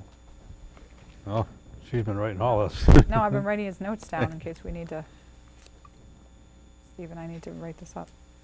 I have some other questions, but you've covered a lot of what I had. Okay. So in addition to the comments that Faisal made around traffic counts, I'd be interested to know if you did any counts or reviewed any data around the school early release days, particularly, or even just when school got out, but especially the early release days. There is, I agree with Chairman's comments, there's a significant number of students who cross and who will also be driving to that site. And it's not a very, the Washington Street, Lincoln Street exit is not an easy exit to maneuver, particularly given where that crosswalk is located. And it doesn't matter if you know the site, or you know the area or not, it's a very difficult spot the moment somebody's in that crosswalk area. There's no signalization that occurs there. You have so many things going on because you have so many different pieces of traffic happening in all directions. And you have young drivers now, you have kids crossing the street, you have a site that is going to draw and be a magnet to those situations. And I like the idea of a Sonic coming to Stoughton. I like the work that's been done around the plaza. I just want to be sure that we're not going to create an unsafe condition. And you know, for you guys, you're coming at this point in time after there's been further upgrades and development made right within that vicinity. So you are coming into this now. And I understand your comment, but Why you're... didn't you guys have Cumberland Farms has put in a traffic light at that intersection? We... Like why are all these issues coming up for us right now? They're not necessarily coming up for you right now. I think there was a significant amount of discussion around that with Cumberland Farms. And I think you guys are at... What happened with those guys? I think you guys are probably in my mind, you are now, especially with this particular type of use, this particular type of restaurant use. I think that's going to be a magnet for pedestrian traffic, student, younger traffic, all hours of the day, not just a morning coffee shop like the Honeydew was. We have a football field. The football fields are across the street. And the other question I would have is, did you do any counts when football season was going on during the weekends? Because that's still a very busy area and there's a lot of pedestrian traffic and people will likely be crossing. If you have ice cream, you have snacks for kids, it won't be that difficult to just say, let's just run over to the Sonic, cross the street at a break during the football game and try to get across that street. And I'm very aware of, you know, the safety issues that occurred using that crosswalk. Much less people who may not use a crosswalk. I'm only trying to address just the people who are planning on using that crosswalk for the particular use that you're putting in. So I'd be interested in counts in those times being done, or data or something around those particular times. So we did do, like I said, the non-standard peak times to see. And although they are higher than normal, they're not as high as the commuter peak. And that's because, as Faisal said, this road is used by a lot more than just Stoughton, unfortunately. Yeah, but that was for 4 you. years ago worth of data, right? The non-standard? Right, but I mean, nothing, that wouldn't have changed, you know, weekend. The last 4 years, nothing that's happened here would change the fact that the peak hour is because of the commuting that's going through Washington Street. And you have a lot of events here, the schools and other things that make other times of the day high, but they're not as high. I'm still interested in hearing how those things will be impacted now with the site that's being used. I mean, I read a lot of traffic reports. We all have read a lot of traffic reports, particularly in this area. But we also have to think about what the particular use is here. And this use, and you're marketing this use, and good. I mean, it's great for Stoughton to have a successful business, a different, type of business coming into the community. I just want to make sure that it's not going to create an unsafe situation for people. And that's all I'm really looking at this stage. Can I elaborate on the traffic counts? You don't need to do the counts at Central and Washington. We don't need that. Basically, if you have turning movement counts at Lincoln and 2 ATRs, one in Lincoln and one in Washington Street, will be enough. Very good.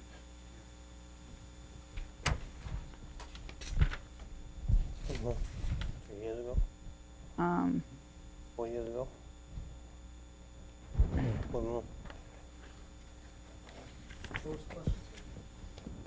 I was just curious if you know when Friendly's was. I don't know, Shaw's was October 16 and Friendly's was before that. way before that. Was it before or after this 4-year study? I'm curious. Before, I think. Yeah, it has been at least about 4 years, at least. And this has been Well, closed. the study that he is presenting, that 4-year-old data was, I was curious, was it Friendly's open at that time? I don't think so. I don't think it has been out for some time. Yeah. Do you have any proposal for this honeymoon period? I mean, I appreciate your comment about post-honeymoon period, but, we have an IKEA here too. That was a pretty big draw. We're going to have some, we get that. It's unique to certain hours of the day. I mean, fast food is, and why their trip generations are the way they are, is it tends to be something that you stop for when you're going by. Our honeymoon period will be, a month, could be 2 months, but the reality is it compresses as it goes. So, there'll be more traffic the first week, there'll be less traffic the second week, and the hours that traffic affects will be stronger on the weekends. People will queue cars in the center and hold some cars, and the reality is those, people are more, they don't have time. People don't have any time today, so it's sort of self-mitigating to some extent. If it's hard to get in from going this way and turning left, as you indicated, we're going to have less business from that direction than we are going to be on, on the side that's easy to get in and easy to go out and continue the trip, because generally people continue the same way they go. And so,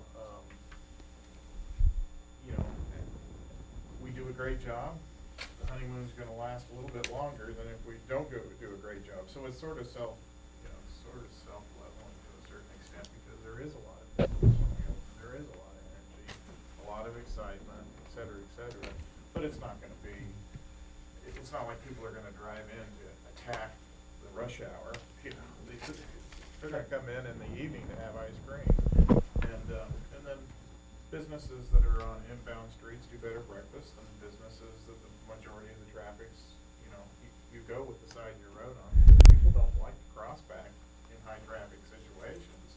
They'll take alternate routes, come around, do other things to continue to signalize interchange and whatnot, because they know. I mean, in the end, we'll be your neighborhood sign. We're not going to be the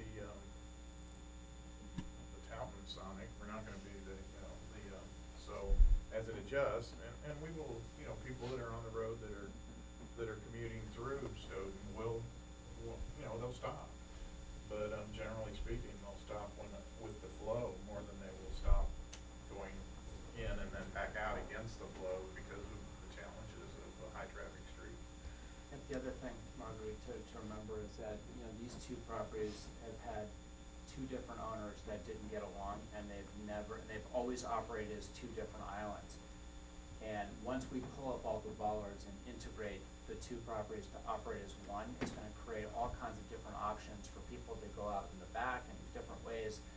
And once those come together, which, you know, we haven't obviously pulled the bollards up yet just for security reasons, so we don't have people on the site, but I do believe the two properties will function a lot better when they become one.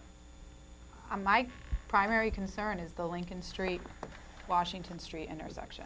If there's a way that that somehow wasn't impacted by your site, then that would address, that is the concern that I have. We're And definitely not gonna make it any better, it's bad today, and it's I certainly think not you're gonna going get to, worse. I don't see in the traffic report, I find a lot of, I also shared similar concerns. I don't have the technological or professional knowledge to review a traffic report from that perspective, but I had very similar concerns with what was presented to us. When I ask questions about peak hour data, you can make a generalized statement that it's not there on the weekends, but I don't know. I don't see that in front of me. I don't see what the count was. I don't know that to be true without you giving me that information. So I'd want to know what that was. I'd want to see what those numbers were. I'd want to make sure that it was done during football season. I want to make sure that it was done at a time when the schools were letting out, ideally a early release day, because I'd be interested in knowing that information. I wanted to know if you had a safety plan in place for your honeymoon period. And as much as some of the comments that you're making to us would make a lot of sense if this was a Honeydew or a Dunkin' Donuts, because we heard this. If you're not going to be able, you know, if the lines are too long or the traffic's too bad, we're not going to stop. We're going to continue on to the next one. But we don't have another one. And maybe someday we might have a lot of Sonics around the area, but this may be Taunton's Sonic, because there isn't any other Sonic on the South Shore. We routinely work with who's in charge of traffic for the town to work on how are we gonna queue. In some cases, we'll close off an entrance to avoid traffic, queue them through, and when we're connected to a center, you know, and our openings, you know, not in the middle of Christmas, we use the same area that you were talking about, snow, you know, earlier, and we'll queue cars and hold them there, and we'll have, you know, people with walkie-talkies queuing them on site, and we have space available, and we'll hold them, you know, and so that's routinely part of, you know, working with the town engineer and whomever to manage that opening. I'd be interested in having maybe something written And up that's- about what well, your that's- safety that's the- management plan is for an that's the opening, conclusion and of how our long. master traffic study, is that you have to create an opening plan based on the traffic studies for the store and then how you're gonna do it. We have done it in a lot of different ways in different communities. We have landlocked sites in Detroit that we simply put up an electronic sign, and we had them pass by when the lot was full, and then when cars would leave, we'd allow ones to enter. And then we've had sites like Peabody had an area behind the store that was their property, they queued there, and so forth and so on. So it's unique to each site,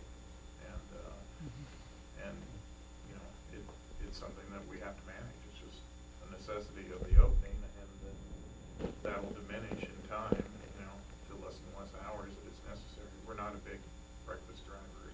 Even if we're on the right side of the road for breakfast, people are very habit driven at breakfast. They want to know what they're going to get, how long it's going to take, and they do the same thing, you know, day in and day out. You know, whether it's going into a Dunkin', a Starbucks, or a McDonald's, et cetera, et cetera. It's our softest day part is breakfast. Although it looks like you have people commuting both directions pretty evenly. At least you do in the afternoon. So I see with the morning, they're going opposite. I also would support the request for a peer review of some sort. I'd be interested in, you're suggesting the town engineer identify the peer Yeah, reviewer? similar to what we did in the past for the, Mhm. I think it's important. I think that covers it for now. Anything else? I don't have anything. Steve?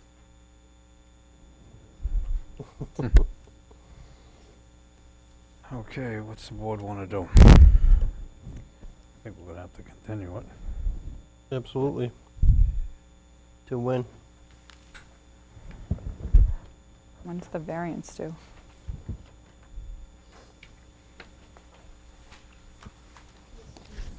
When is it? August 26th.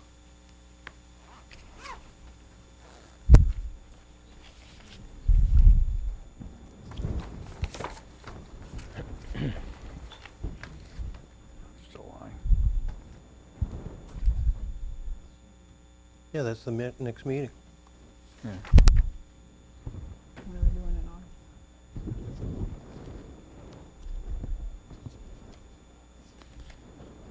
Probably the 13th.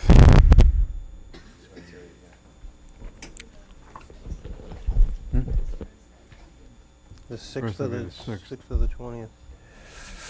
I'm probably not gonna be around on the 20th. We'll have to go for the 6th then.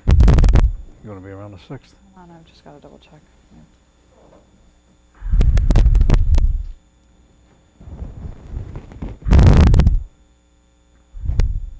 I could do the 6th. Hmm? Do the 6th. And you get all the information they requested by August 6th? August 6th? I said they're not gonna be able to do football counts. No, of course not. A football count, we're going, But we the- but the- can talk to the football coach. But they, what it is they do have, they do have a detail. I don't wanna wait until September or October. Right. I wanna get you guys in there. Well, we really need, for development purposes, to get it as soon as we can. That's what I mean.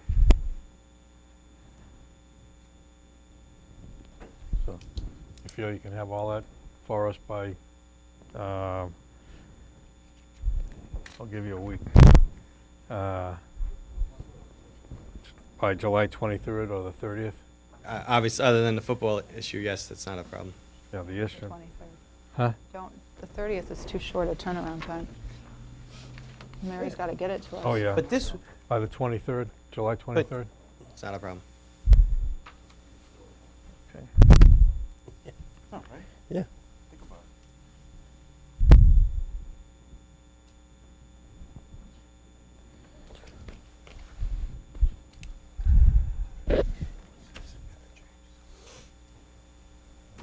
This is gonna change it.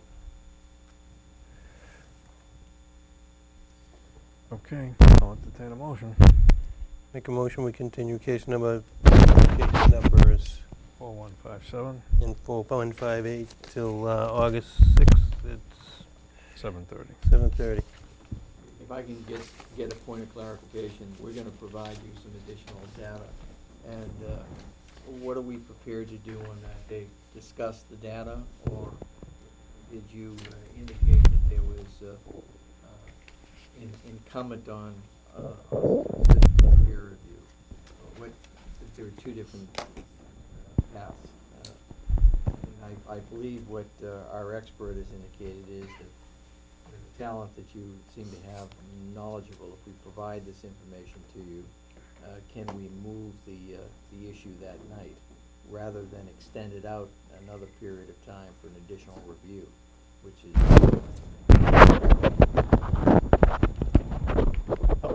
How much time does Ryan needs to prepare his report? We can get the counts done, well, early Tuesday. After that, it's too late because of the holiday. We'll get them done early next week. This way, they're not, they're not any later than into July. I'm not sure. When are your schools still open next week, or are they? Till the 26th. All right. So we will get them done before the 26th. 26th is an early release day, half Yeah. day. So what is the early Out there. release? It's a noon time release for the But that's that would be one of the days that you would want to do a count. the count. Yeah, it would make a lot of sense. You see the kids, when you see the amount of kids that come down Washington Street, you'll be... Yeah, but just to be out of You'll be warning, amazed. because the release time is not during the 4 to 6, 7 to 9. At noon, the early release for elementary. Right. So the is at ATRs noon. will get that. When's the next early release? Or you're saying Yeah, for talk Pedestrian? about Last day of No, school. well, That's the yeah. last day of school. So it, Pedestrian. Early release is not going to be more traffic than the peak hours, it's going to be less. But it's It's gonna not- create We're more not talking about the pedestrian. traffic, we're talking about the foot traffic. It's gonna be significantly more yeah. pedestrian traffic. Well, our turning movement counts also collect pedestrians and bicyclists, so that's not a problem. That's, So we'll we're do, talking foot traffic. Can we We're not ins- talking car, instead big of, vehicular traffic. if we're gonna do the midday like that, can we not do the AM, since everyone seems to agree that the AM is less of a peak, both for the road and for Sonic? Can we do midday and PM?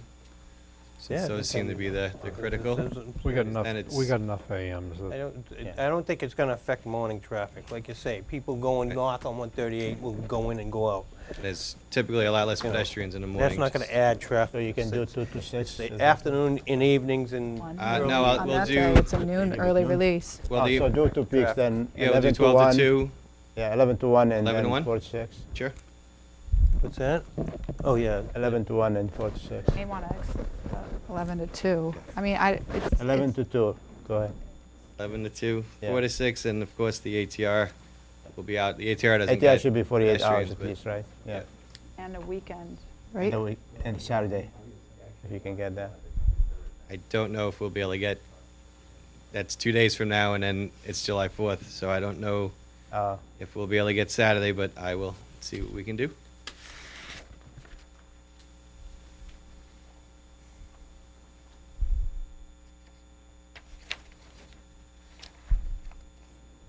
So with that Okay.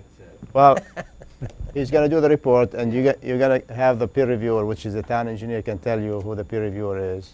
Because the town does have a traffic engineer on board too. They have been helping in peer reviews. And who is that? The GPI. I mean, I'm not sure if he will use the same, probably he will Right, use the no, same. no, understood. I think council's issue is that will push us out. They're not gonna be, they won't be able to review it as quickly as I will get it done for you. So I'm not sure what their schedule would be. Well, I mean, you can indicate that it's, you know, it's an urgent. And then if you talk to the town engineer, he'll help you with that too. Sure. So I guess the question, so that don't waste everyone's time. And you certainly can do your work. Can the peer review get done by the 23rd so that we can have a hearing date of the 23rd? Not the 23rd, the 6th. 6th. We don't have another meeting till, we have a meeting on the July 16th. Then August 6th. And then we're having one August 6th. We're only having one per All right. month in the summer. Peer review can't happen by July the 6th. No, no, August 6th. So I just want to clarify, you said June 26th was the 23rd, all right, thank you. 'Cause that No, was June 26th is the last day of school. The 23rd is the early. Yeah. Oh, July whatever. 23rd was the date that you wanted. The early release day. What's the early The early release date? release day. June 26th, sorry. June 26th. That's next That's a Friday. Thursday. Yes, a week Oh, from Friday, Friday is the Friday. last day of school. Is there any other early release days next week? No. Okay, And it's not your typical early release date. The time is different, so it might, Right. I know what the elementary schools Oh, are, yeah. because that's my age Right. children, but the high school, middle school may be a different time. sure, frame. I'll check the calendar. You may want to check the school calendar. Definitely. Because also from a traffic point of view, it's not the typical traffic counts. They like to do it during Tuesday to Thursday, Right. not But Monday if or if he's Friday. doing it, if he's doing it Friday, that'll be the day that everybody's leaving town too, so. So what I would propose is to put the ATRs out for Thursday, the 25th, do the evening, 4 to 6 on Thursday, and then do the midday on Friday, from 11 to 2, or double check with the calendar, but. You're gonna leave it until Saturday too? I will, Yes. oh, next Saturday, right. Yeah, we should be able to do next Saturday as well. I thought there was less than a week until then. So yeah, we can do that. Okay. And yeah, leave the ATRs until Saturday, yes. And in your report, Sonic would be better have a off because section the on kids will recommendation, stay what you in would that end of recommend town for and not be improvements. crossing Washington Street. Doesn't mean that we're I mean, gonna Central, require you crossing to Central build them, Street. but we would Right. like to know what Which can is be done. even nuttier. Except if they walk up Central Street. But, Yeah. no, that's fine. Yeah, but they'll go right instead of Yeah. going across. Okay, so Good area. we made a motion to hear it August 6th. Was there a second? Dan, did you second that? I did. Yep. All in favor? Aye. Okay, August 6th. And I commend you for what you did in the mall. It looks beautiful. Thank you.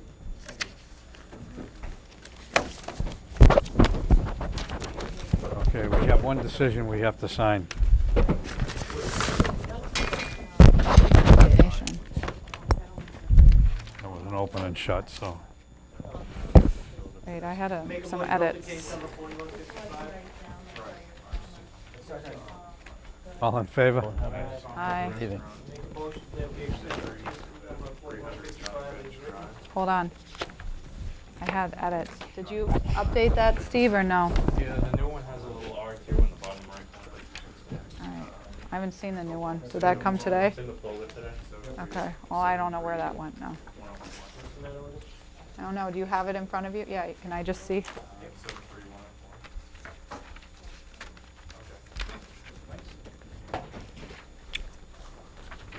took out the 3 years and added the floor plan definition that you wanted. Yeah.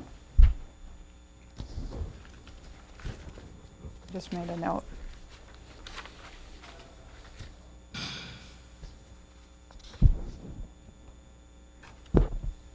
Yep, that's fine. Thank you. Sorry, I just don't know where I put that. Okay, go ahead, Gary. We made a motion, it was seconded. All in favor? Aye.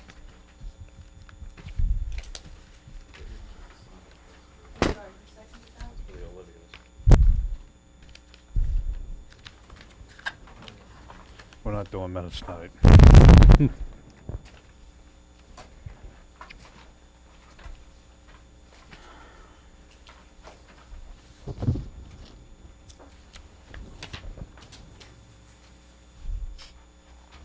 We also have to reorganize next meeting. I won't be here, so. Oh, good, so you'll be, Please don't. so I you'll don't be wanna be chairman. anything. I don't, that's not fair. I don't want to be anything. Hey, you're doing a great job as secretary. Oh, thanks. Oops, sorry. I don't Oh, even that know how was this me. is organized anymore. Motion to adjourn? Are we good? Yep. Second. All in favor? Okay. See you on.